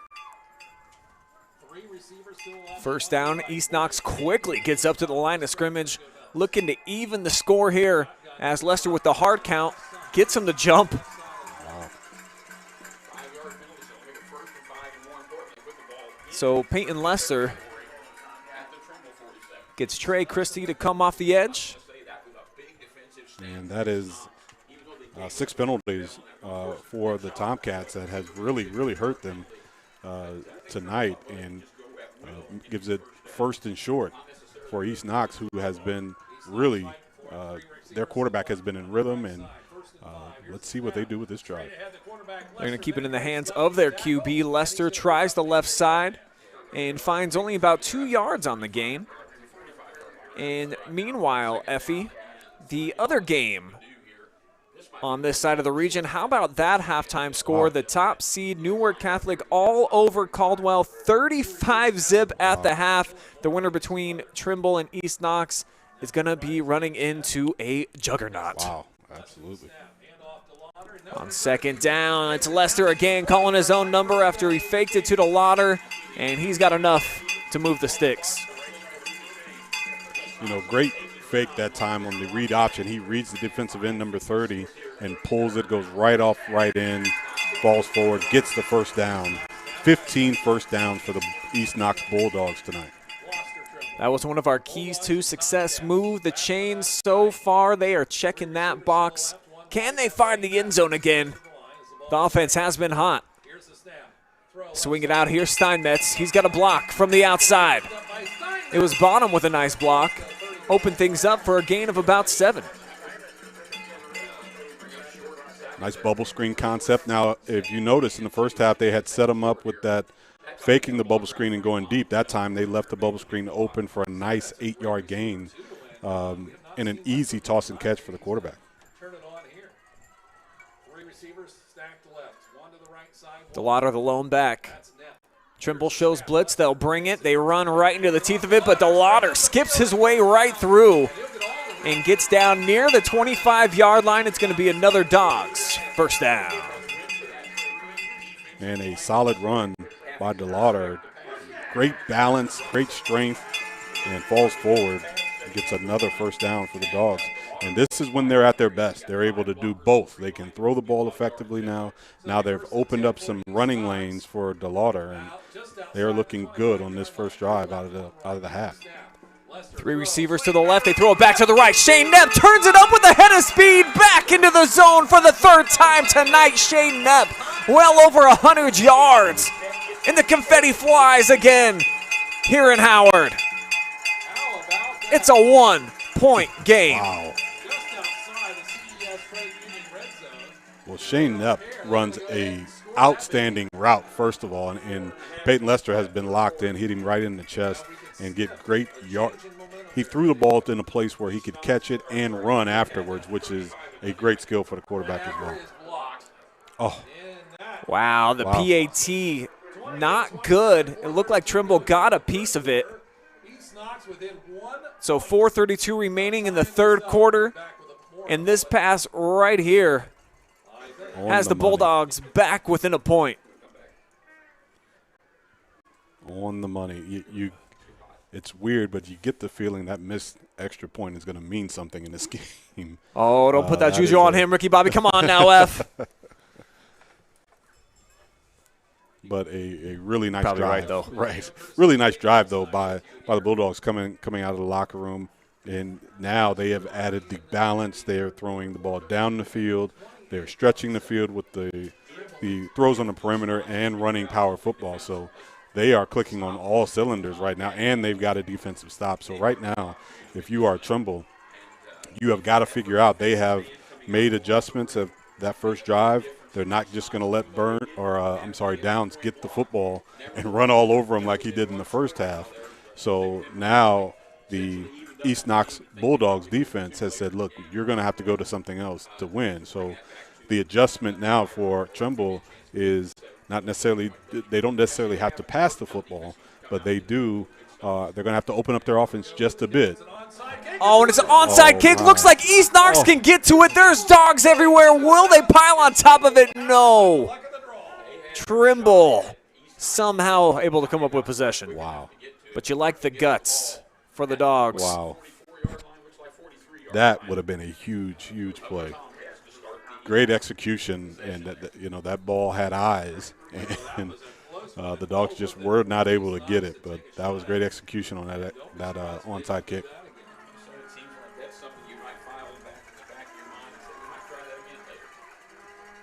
Opening play of the drive from their own 43. Downs, the lone back to the right. He's got the call, and East Knox doing a nice job on him now, stacking it up. You see they're bringing numbers into the run stop. Caden Sloan pretty pumped up after that one. Right, and you said it, Brian. Right now they've got more numbers. You can see the safeties creeping into the box there on the snap.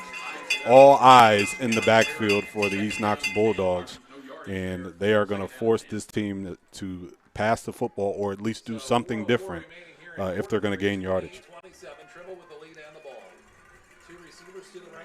No gain on the play. Second and long. Dogs with 7 in the box. Play action. Actually, they're going to run it. And Lackey keeps it right into the teeth of the defense. Picks up 3. Third down on the way for the Tomcats. Right. And like we said before, right now, the East Knox defense is locked in. As you could always tell, Peyton Lester comes in from his safety spot in on that tackle, and that lets you know they are really locked in on that power running attack, getting their safeties, getting the extra guy down into the box to help out with run support.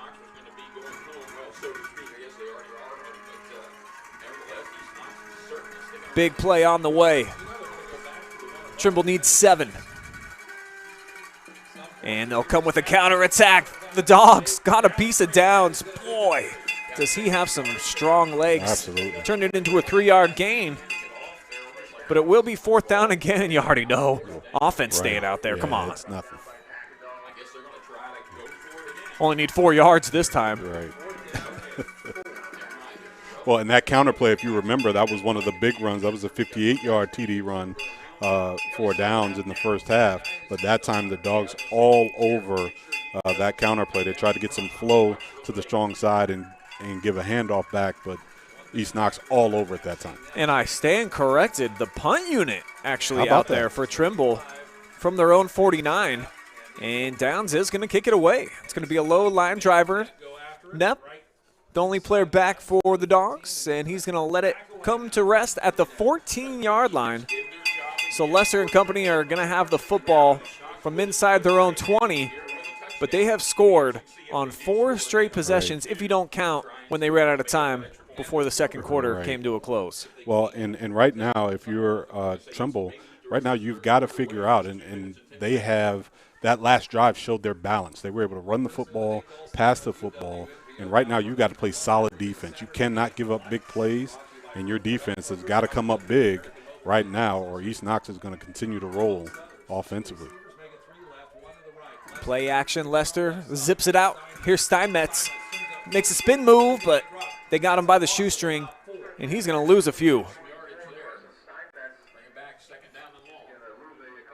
Well, and like we said, right now the confidence of East Knox offensively. They've got their entire playbook open at this point. Even though they're down a point, they're really confident. But defensive secondary really done a great job of reading that bubble screen coming up and make a play open field. This Trimble defense came into tonight's contest riding 3 consecutive shutouts. East Knox has been elbowed to move the ball offensively, and they'll do it again here. Another first down. Carson Steinmetz down the far sideline. And again, Steinmetz runs this route and gets right into the vision. I think that's him on the crossing route. He gets right into the vision of Peyton Lester, and Lester steps right into the throw, putting it in a place where he can catch and run. You know, he caught the ball right at about 5 yards and then was able to turn upfield and get the first down. They'll go with the ground game here on first down. DeLauder finds a crease, and he takes full advantage, 15, 16 yards on first down. Right. And I tell you what, you talk about being able to get anything you want. And right now, as slow as this offense started, right now they are really clicking.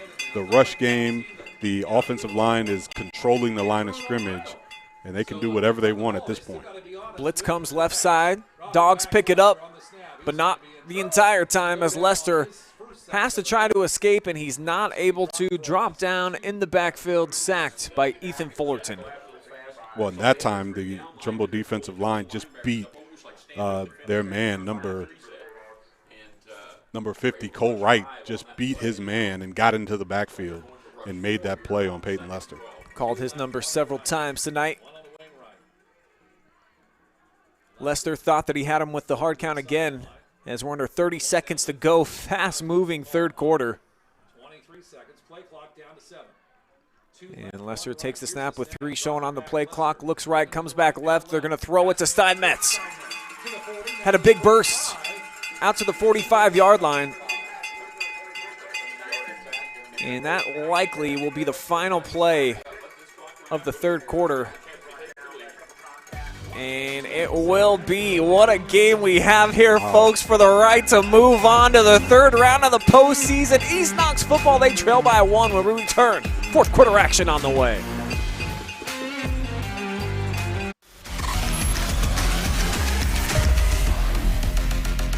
Mazza's Restaurant first opened its doors in 1939. Today, a new generation of the Mazza family keeps that tradition alive by offering a full lunch and dinner menu highlighted by house classics like lasagna, chicken parmesan, and the famous Mazza salad. Their new facility, located in Mount Vernon, also offers catering and banquet services. As former alumni of East Knox, Mazza's would like to wish the Bulldogs good luck in the playoffs.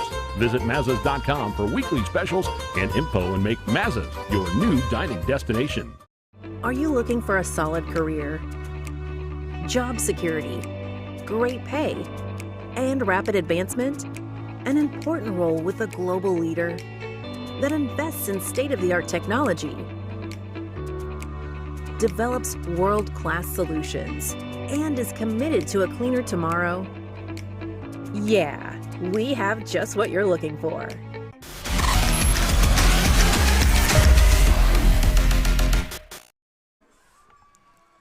Third down and 6 as we open up money time here on the OH Report. Peyton Lester back dancing in the pocket now. Elects to take off and run and makes a hurdle across midfield. The Dogs moving the chains again, back on the move inside Trimble territory. You know, and this is certainly a pass called, but when you got a quarterback like Peyton Lester, he knows where the first down marker is and gets another, which is first down number 18 for the Dogs. And Peyton Lester knew where that marker was and got just enough to keep this drive alive. It's the same look right here. A receiver left in one. Tomcats stack the box. Lester again keeping his poise. Now he rolls this way, throwing deep, looking for Knepp. Shane almost brought it in. Took a hard hit, though. Yeah, he did. Yeah, these receivers do a great job of giving great effort to go get the football, and that time he left himself exposed and took a shot. but that's one of the few incompletions for Peyton Lester here in the second half. So it'll be 2nd and 10 now after the incompletion. And Knepp staying in the game. One left, one to the right side. Motion Steinmetz. They'll give it to him on the jet sweep. DeLauder out in front of him. Nice block to the edge, but the safety comes up, makes the stop. Gain of 5, though, and it'll make it 3rd and manageable for the Dogs. Try to keep this drive alive. And I like that call with the, a perimeter run that time, and where DeLauder has mostly been attacking in between the tackles, and a nice perimeter run that time to keep the defense off balance, which is what the Dogs have been able to do offensively with the pass. They've thrown perimeter throws, perimeter runs, and then running inside the tackles. So continue to do a great job of showing balance offensively. Lester has to scramble now. Almost lost his footing, and now just gonna get clobbered by Cole Wright. Huge stick for the sack. 4th down coming up. Look at this pop, folks. Wow, that is a big-time hit. Wow. We saw a big momentum shift there. Actually, Blake Guffey, who had the sack that time, number 10. And Trimble still leads 28-27. And DeLauder's going to be back deep to punt here. And he'll do it. It's going to skip just outside of the 20. And the Dogs will down it there. Quick score update for you guys out there. The winner tonight likely going to face Newark Catholic, who actually held scoreless in the 3rd quarter. Caldwell got on the board at the end, but it is 35-7. They are heading to the 4th quarter there. The winners of tonight's game on your broadcast will take on probably the Green Wave in the football semifinals. D7, Region 27. Well, that's a big stop for the Trimble Tomcats defensively, who had been reeling up until that point. So they were able to get a big stop, and now their offense is back on the field here in the 4th quarter. Downs has not had the same type of electricity that we saw in half number 1 here in the 2nd. Tomcats held scoreless so far with a couple of punts, Effie, so really got to give a lot of love to East Knox, Cody Reese, and the coaching staff for coming up with a second-half game plan, making the adjustments on the fly here, because this is a different-looking Trimble team. We were talking about it at the 3rd quarter break. This doesn't look like the squad we saw in the first couple. No, and they have completely changed their offense. Now they are an I two-back offense, and here's Lackey with the keep. But a flag comes in. This one likely going to be coming back. As it stands right now, it's a 12-yard pickup. But how about the chop block again? 3rd time we've seen that tonight.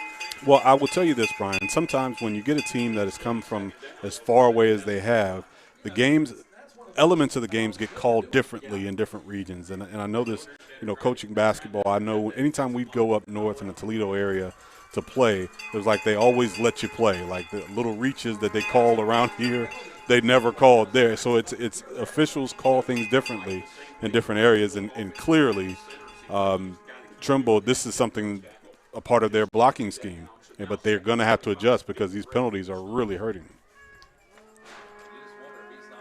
Backs up now at their own 10. Penalty. Yeah, you're right. So it's going to be 2nd and 21. Lackey from the gun, play action, goes up to the air, big collision, incomplete, in and out of the hands that time of Tucker Dixon. The defense applied by one Shane Knepp. Right, it's a great play. Knepp was able to sit back and make a play on the ball, and it's tough for a receiver when the defense knows you're going to throw it.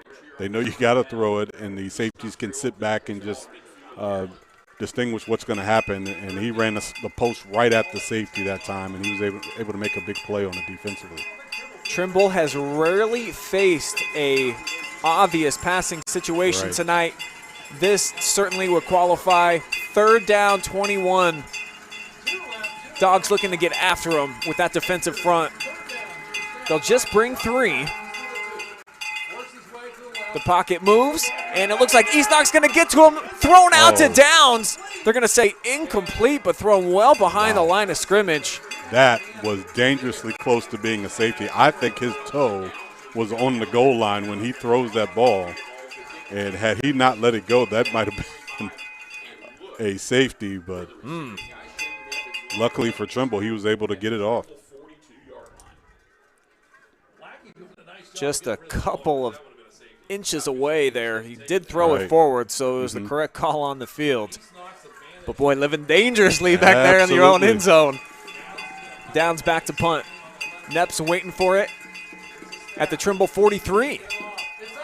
And I think East Knox got a little piece of that one. You saw John Mazza come through, and they're going to get excellent field position with an opportunity to take the lead. How about the play by Mazza to break through? Absolutely. And I'm not sure if he got a piece of it, but it was a shank caused by the pressure. The punter tried to get it off. He rushed his kick, and that thing went straight up in the air and came straight down. 230-pound sophomore doing some big things there.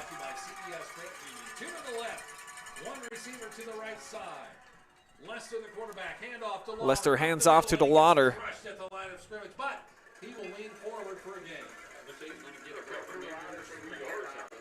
DeLauder with more hard running, and he has been steady tonight. That's his 15th carry on tonight, and he has really been a steadying force, keeping the offense balanced. You know, not any huge runs tonight. He's had a couple of 15, one of 16, but he's been just good enough to keep the defense honest with the passing game going so well. So it's going to be 2nd down and 8. There's our picture back. They'll go play action. Lester with a pump fake, now going to the end zone. Touchdown, East Knox, but wait, a flag is down. As of right now, we've got Dylan Moreland with the football. Did he push off? Oh. They are going to call offensive interference here. Yes, sir. And again, well, you know, that same concept, and you know, he had a step, and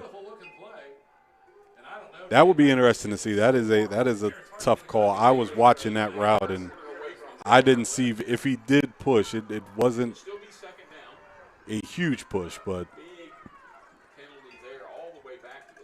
nevertheless, that's a huge penalty. Because it takes points off the board. It's going to back East Knox up to the 35-yard line now. After they thought they just had fireworks, and we're going to take the lead for the first time tonight. Wow.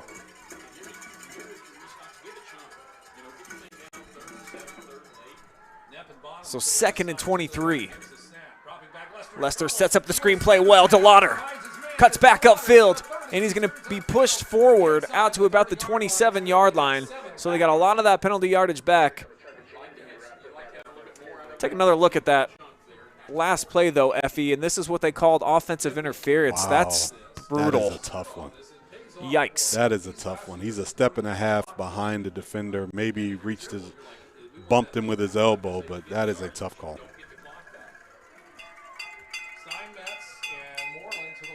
3rd and 16. 4 receiver set. They move the pocket. Lester galloping, but he's going to get caught from behind.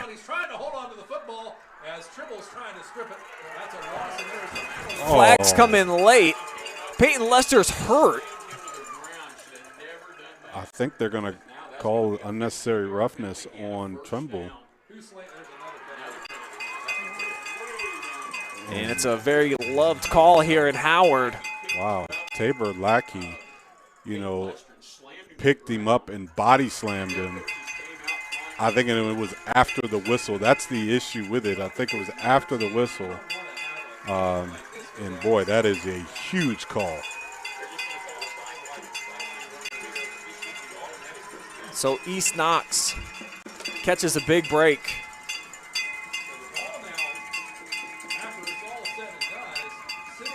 Quickly look at the replay here.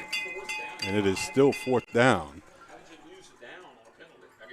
But Tabor Lackey, after his – wow.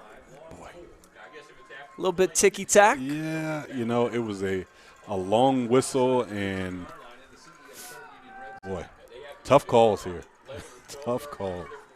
And at 4th and 15 here, the Dogs not electing to kick the field goal to go ahead. Trimble wants a timeout. They'll talk things over.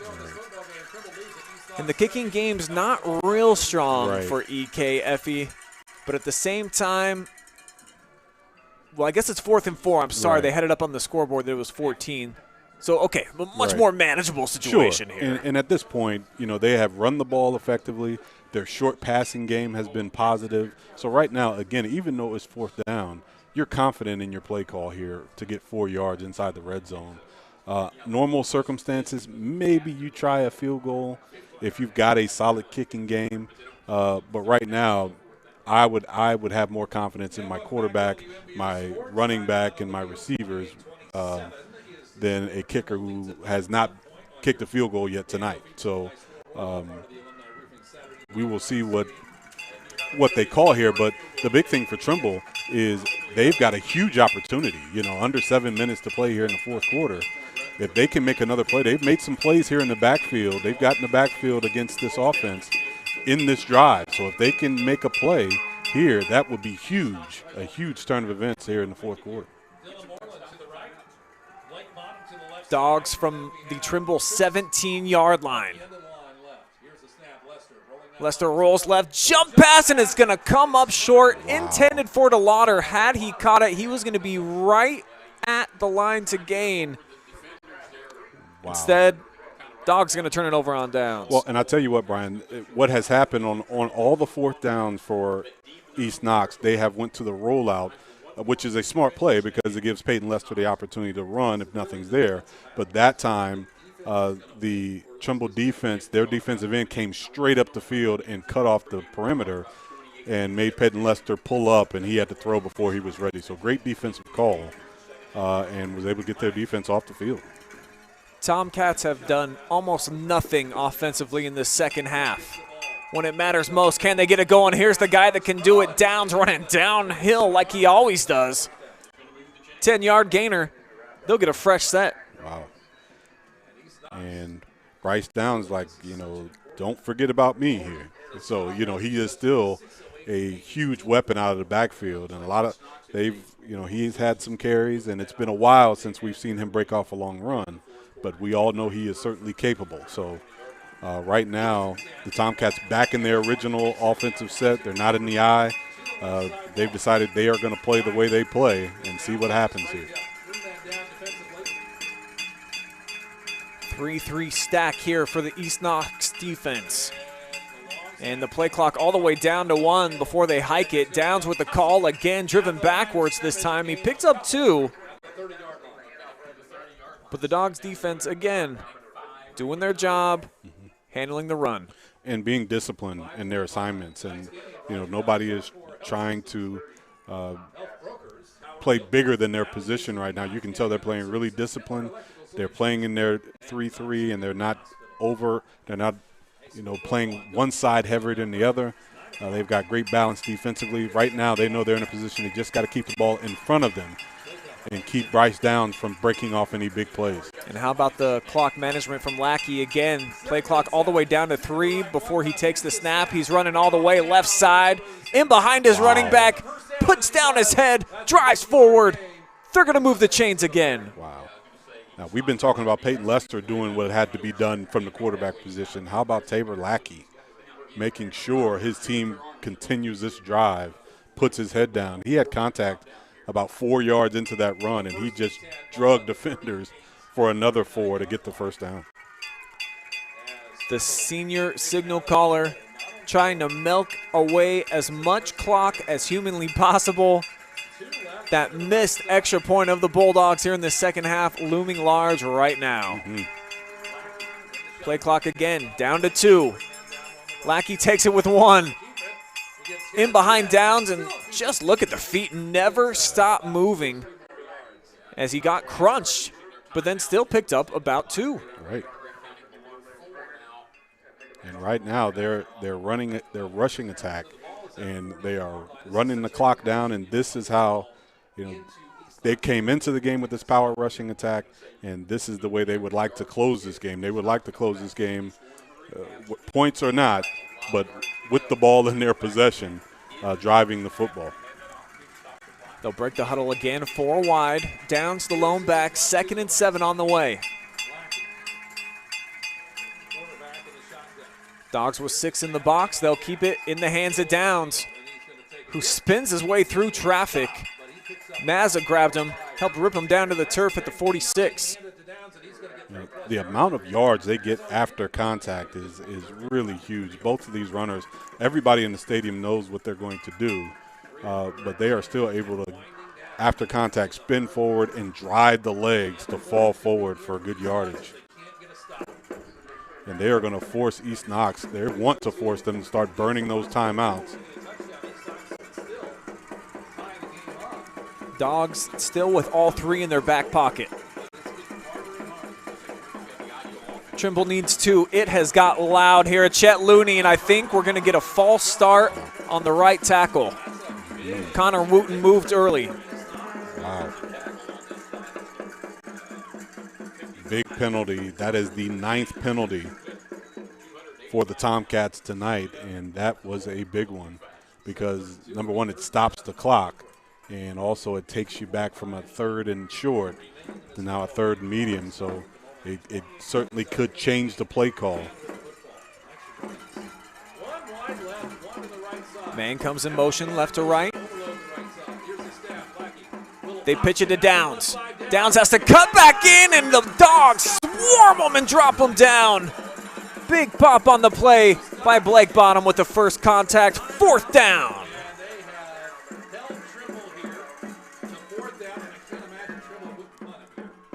What a huge play defensively, and that option play, that speed option, just took too long to develop. And East Knox with great speed defensively. If you're not going to run a quick play to the outside, that play just took too long to develop. East Knox all over it on the perimeter and stopped him well short. You'll see it was Nathan Burwell that gets in here. Bonham helps finish him off. Sloan there for backup as well, as East Knox has burned their first timeout. 4th down and 10. So it's a punt situation on the way here for Trimble. Peyton Lester looking like he's going to get the football back with about 2.5 minutes and an opportunity to go down, win the game here at home, Effie. Right. It don't get much better than this, baby. Well, we talked about what was going to be the difference tonight, the little things. And if you look at the Trimble Tomcats, 9 huge penalties, the 3 chop block penalties, that huge offsides penalty that certainly changed the play call. Sure.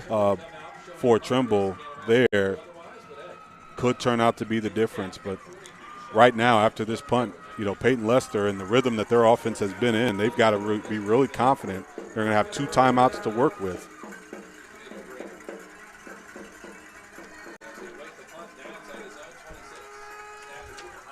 Downs kicks it away. Knepp waiting for it. It's a good punt. He catches at his own 25. Looking to bring it here near side, and excellent coverage on the play. How about the quarterback, Lackey, making the special teams tackle? Yeah, and we talked about these quarterbacks doing whatever they have to do on both sides of the football to ensure this win. But, this is going to come down to a defense being able to play solid and stop a quarterback and offense that has had tremendous rhythm here from the second quarter on. Peyton Lester, 68 yards away from Pater. He's going to open the drive with an easy pitch and catch. He's got a completion near side. Dylan Moreland, pickup of 11, and a Dogs first down. That's how you start. Absolutely. Nice pitch and catch. Just a deep out route there, and with Trimble playing off deep, I'm not sure they're just going to give that. They want to give those passes up, but that is toss and catch for this quarterback. I'd like to say hello to all 187 of you watching with us on Facebook right now. As the heat comes backside, Lester felt the pressure, can't escape it, is able to at least get beyond the line of scrimmage for a pickup of 1. But you saw that blitz was coming right from the start, Effie, and it got there. Trey Christie off the corner. Good coverage that time, also downfield, and nowhere to go for Peyton Lester. He had defenders all around him, so he couldn't run, but they got him chased down from the backside. Great defensive play that time. 3 receivers to the left of Lester looking that way. Steps up, throws, and somehow Bonham catches it. I think it was intended for Moreland. Does it really matter? First down, Dogs. Wow. I got to see this again. 2 receivers crossing at the same time. Wow. Sometimes better to have that luck than be good, as they say, as they swing it out. Steinmetz. Clock's going to keep rolling inside the 35. Gain of 3. And the clock now down to $1:20. East Knox keeping their 2 timeouts. Not panicking here. Plenty of time. 3 receivers to the right, 1 to the left. At the 35. They're going to take a defensive timeout. Wow. Well, and we got to remember at this point, earlier the Dogs chose not to kick a field goal. So at this point, they are looking to put the ball into the end zone to get those points, and that makes a difference defensively, knowing that a team is looking to score, not necessarily just get into field goal range for their kicker. Checking in on some of the other games on the OH report going down right now. We see that Crestview's about to hold off Colonel Crawford 28-14, about to be 12-0 on their season. Shout out to the Cougars, who we will follow throughout their entire postseason run. Northmore getting just wiped off the planet on the road. The Rough Riders of West Jefferson got 56, Golden Knights just 13. Ouch. So the KMAC rival of East Knox going to have their postseason ended in the second round. Will the Dogs continue into round number 3 against this playoff perennial powerhouse Trimble? Over the last 20 years, no losing season, 16 times into the playoffs, including this year. But it's East Knox with the football. 2nd down and 6. Lester climbs the pocket, pressure backside, the ball's loose. But East Knox falls on top of it. Wow. Good heads-up play by the offensive line. Clock continues to run. Under 53 seconds to go. Wow, they have.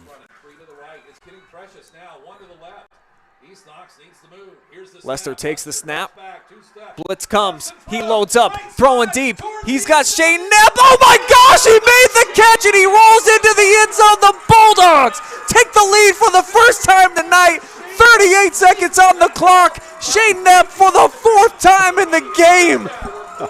Wow. No way. Absolutely no way. An absolute desperation heave. Trimble defenders could not have played it better, other than when the ball got there. They both misjudged the football, and Shane Knepp showed his tremendous talent as a ball hawk and went and got the football for the touchdown. East Knox going to go for 2.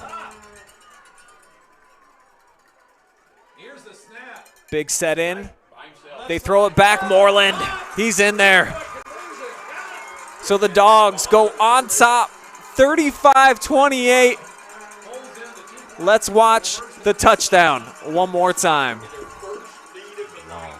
2 defenders right there. They both misjudged the football. Wow. Unbelievable. Shane Knepp was our MVP when we were here last week. I think that he's easily the front runner to do it again. Absolutely. What a playmaker this young man has been tonight for the Bulldogs. Again, going up to get the football against 2 defenders, an absolute heave by the quarterback, and giving his playmaker an opportunity to make the play. And we talked earlier, Brian, about it is so necessary for your big players to show up in games like this. And those type of plays, you call it a fortunate play, but in actuality, that's a play he's been making all night. Those catches he's been making all night tonight and all season really for the Dogs is Shane Knepp. Follows up a 3-touchdown performance in the Dogs playoff opener here at home. 4 more tutties tonight, including the go-ahead score. 38.9 seconds is all that remains in between East Knox and moving on to the D7 Region 27 semifinals. They will have to stop Trimble, though. Right. Can they get a big special teams play on the return? Weiser forced out right around the 40. Tomcats still have 1 timeout. And what they have is a absolute dynamo in the backfield who, if able to get free, he is a big play in the making. So the Dogs can't fall asleep here defensively. Downs will be the lone back. We've seen this time and time again. 4 receivers set. Weiser comes in motion. Lackey throws left. He's got the completion. They flip it back to Downs. Trying to split 2 defenders, wasn't able to, drop down, and no first down, so the clock continues to roll before Trimble pulls the trigger. Their final timeout taken by Coach Phil Fairs. What a finish we have here in Howard. 21 seconds remain. Trimble with the football. And they are 53 yards away from tying things up. We saw their explosive capabilities in the first half. Scoreless here in half number 2. Absolutely. Just, and I think that's really a testament to the coaching staff here at East Knox, able to make the adjustments, understanding that their rushing attack and Bryce Downs had to be stopped, and they did everything they needed to do from that standpoint to stop that power running game and turn Trimble, who has been a explosive offense, into a passing team, which is what clearly they are not comfortable, at least they haven't been tonight, throwing the football.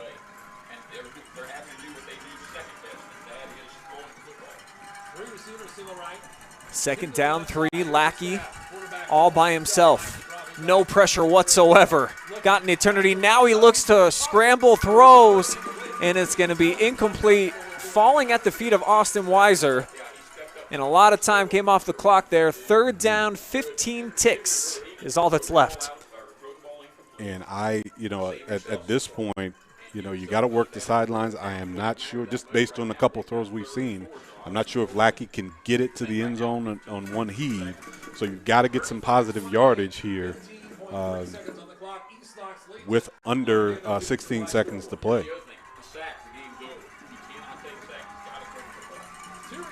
Everybody up on their feet here on the home side as Lackey back to pass. Dogs get some pressure with Mazza. Forces him to the outside, and he's just going to throw it. Near sideline, is it a catch? They're going to say out of bounds. Tucker Dixon brought it in, but had a foot out of bounds. 4th down and only 4 seconds. They can fill it here in Howard. And real quickly, we've got a final. Newark Catholic over Caldwell, 42-7. That will be the opponent next week. The winner here will have to go to a neutral site to take on Newark Catholic in the Green Wave, who a big winner again. They are the top seed and looking like it. Will the number 4 seeded Bulldogs move on? Flag comes in, and I think too much time came off the play clock. It's at 0, so they'll back this thing up 5 yards. And that'll test that arm even more if he's going to try to throw it to the end zone. And really what again, just a great job by East Knox coaching staff to make the adjustments necessary to come out and completely shut down this Trimble offense and force them to do things they just did not want to do. Still not over yet. This will be the final play of the game. Lackey breaks the pocket, looking to load up. Now he throws, takes a big hit. It's up for grabs, and Shane Knepp fittingly knocks it down. That's going to do it, folks. East Knox wins it 35-28. It didn't look good early, but that doesn't matter. It's all about how you finish. The Dogs finish as a winner here tonight, moving on to the third round of the postseason in Heartbreak Hotel. If you're a Trimble Tomcat, boy, did they have some momentum rolling into tonight's game with all those consecutive shutouts. 8 points allowed in 5 games until they met the mighty, mighty Bulldogs tonight, who drop a 35-burger on them. That's why they're moving on to the next round. And again, this team showed great resilience all night. They got behind early, and this team is certain. If you talk about playoff football and what it's all about in high school sports, you have a team coming in with great tradition and great moxie in terms of playoff history. But East Knox just played with more heart. It was about heart, and they just had a little bit more of it tonight. Bulldogs starting to create their own legacy, certainly. 6 straight winning seasons for them. They are going to move on to the next round, and we are going to talk with our MVP, Shane Knepp, coming up on the other side of the break. You're watching high school playoff football live and free exclusively on the OH Report.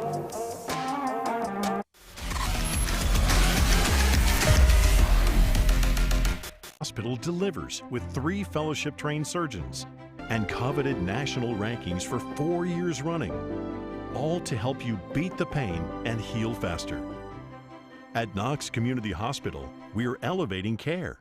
Hi, this is Brock Ross from the Danville office of the Killbuck Savings Bank, and I want to wish the Danville Blue Devils all the best for a great season. And this is Dee Scott from the Apple Valley office of the Killbuck Savings Bank, and I'm here to wish the East Knox Bulldogs an awesome season. We may root for different teams, but we are together in our efforts to service the financial needs of our neighbors and friends in the Knox County area. Supporting our community is even more important today. So contact me, Dee Scott, at the Apple Valley office. Or me, Brock Ross, at Danville. The Killbuck Savings Bank, your community partner, equal housing lender, member FDIC. Man, what should I listen to on the OH Report today? Dude, listen to the Friday Night Pigskin. You got highlights and scores from all around the area.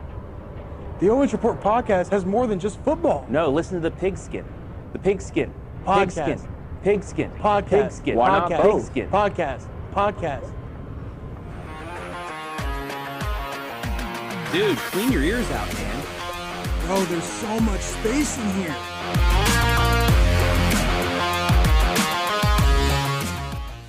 Mazza's Restaurant first opened its doors in 1939. Today, a new generation of the Mazza family keeps that tradition alive by offering a full lunch and dinner menu highlighted by house classics like lasagna, chicken parmesan, and the famous Mazza salad. Their new facility, located in Mount Vernon, also offers catering and banquet services. As former alumni of East Knox, Mazza's would like to wish the Bulldogs good luck in the playoffs. Visit Mazzas.com for weekly specials and info and make Mazza's your new dining destination. Are you looking for a solid career, job security, great pay, and rapid advancement? An important role with a global leader that invests in state-of-the-art technology, develops world-class solutions, and is committed to a cleaner tomorrow? Yeah, we have just what you're looking for.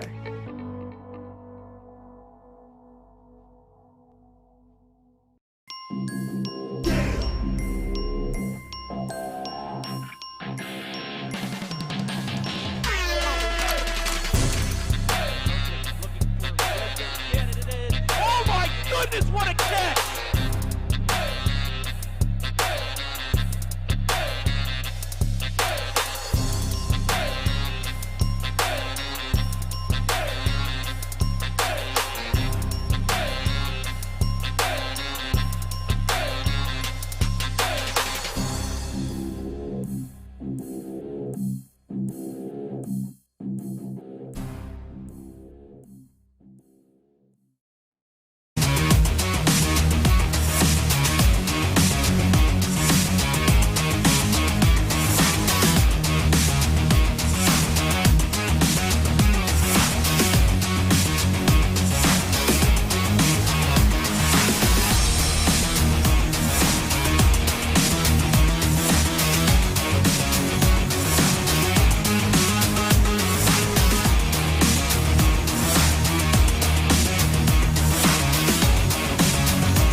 Back now with our Knox Community Hospital player of the game, Shane Knepp.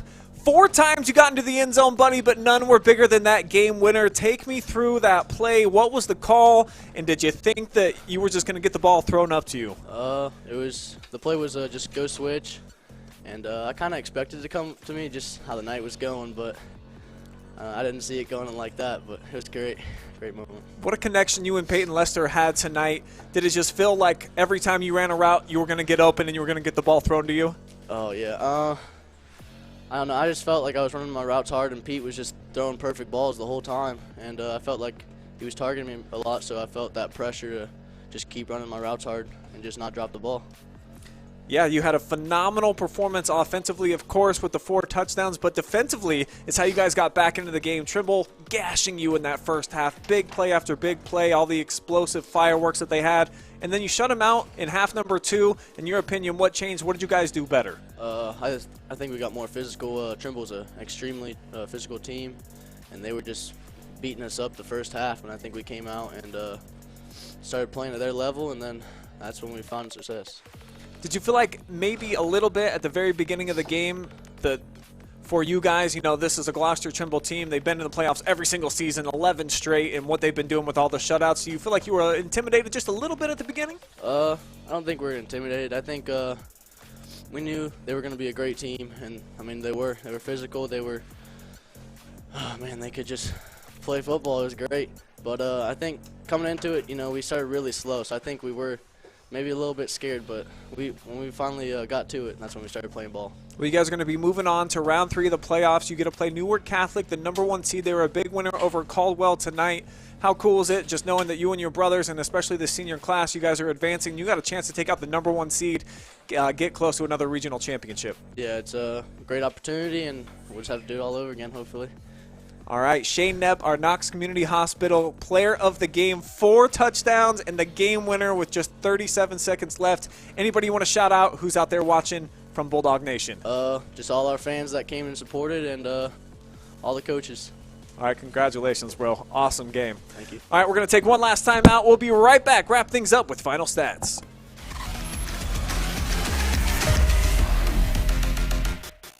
Knox Community Hospital delivers with 3 fellowship-trained surgeons and coveted national rankings for 4 years running, all to help you beat the pain and heal faster. At Knox Community Hospital, we're elevating care. Hi, this is Brock Ross from the Danville office of the Killbuck Savings Bank, and I want to wish the Danville Blue Devils all the best for a great season. And this is Dee Scott from the Apple Valley office of the Killbuck Savings Bank, and I'm here to wish the East Knox Bulldogs an awesome season. We may root for different teams, but we are together in our efforts to service the financial needs of our neighbors and friends in the Knox County area. Supporting our community is even more important today. So contact me, Dee Scott, at the Apple Valley office. Or me, Brock Ross, at Danville. The Killbuck Savings Bank, your community partner, equal housing lender, member FDIC.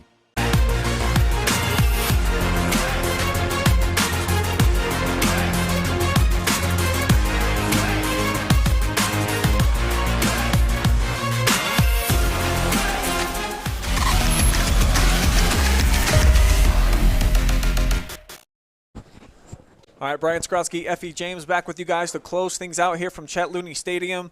I mean, that's about as fun of a football game and atmosphere as you can possibly have, Effie. It came down right to the wire. Then the Bulldogs, the home team, pull it out over small school power. I mean, this had little sprinkles of just all the great elements. It was kind of like a movie scene out here tonight. Absolutely, and the way the scenes change from beginning to end, the teams totally changed roles right in the middle of the movie. But East Knox really came out of that locker room ready to play, and I can't say enough about the adjustments that were made, the fact that, and Shane Knepp, our player of the game, just talked about how they just had to step it up and get more physical, and that's exactly what they've done and shut down this great Trimble offense to go ahead and get that big win, a huge win for the Bulldogs tonight. They got physical. They flexed on them in the second half. Let's show you these final stats of the night presented by Mazas of Mount Vernon. 35-28 the final score, and look at all them yards for the Bulldogs. Actually, I think I might have these flip-flopped. Right. I'm so sorry, guys. It's actually it's 20 first downs for East Knox. They had 466 of total yardage, 335 through the air.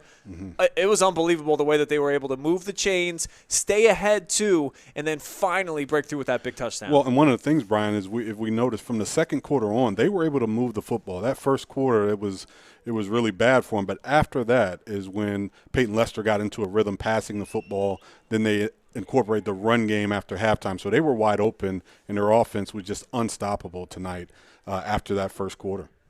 Give me some quick thoughts on the Bulldogs moving forward. Obviously, they got to play a juggernaut in the top seed in Newark Catholic, but you saw a resilient bunch here tonight, really believes in each other, and they got the weapons. If they can do it defensively, you know that they got the offense that can get it done. And that's the thing I was going to say. Defensively, if they can hold up, offensively, they can do it all. They have a tremendous – one of the things that I questioned was their passing game coming into the night, but after watching the weapons tonight, Shane Knepp and all the other weapons that they have with Peyton Lester, their passing game can match anyone's. It's just, can their defense hold up against the schools that are going to also be complete offenses as well? So that'll be the big question for the Dogs, but they are certainly talented enough to make a good run. That's why they're moving on to round number 3, folks. If you didn't watch the full game, trust me, it is definitely worth your time. 35-28. East Knox comes back with a game-winning touchdown from Shane Knepp right at the very end of the fourth quarter. It's going to wrap up our coverage here from Chet Looney Stadium. I want to thank you guys all out there for watching tonight's broadcast. It was a fun one. Got to thank our crew, too. Dale and Goff up on the rooftop for us tonight, braving the weather, bringing you guys all the shots. And our incredible sponsors out there. You guys are all so fantastic. Maz's Restaurant in Mount Vernon, who, if they're still open, I'd love to stop and get a couple of meatballs or something on the way home. How about the Killbuck Savings Bank? I'll cruise through there, pull out a couple of bucks. That way I can go eat. Might just have to hit up Amato's, too, if I get an opportunity. Those wood-fire pizzas off the chain. Knox Community Hospital, after my cholesterol's through the roof, they can probably take care of me.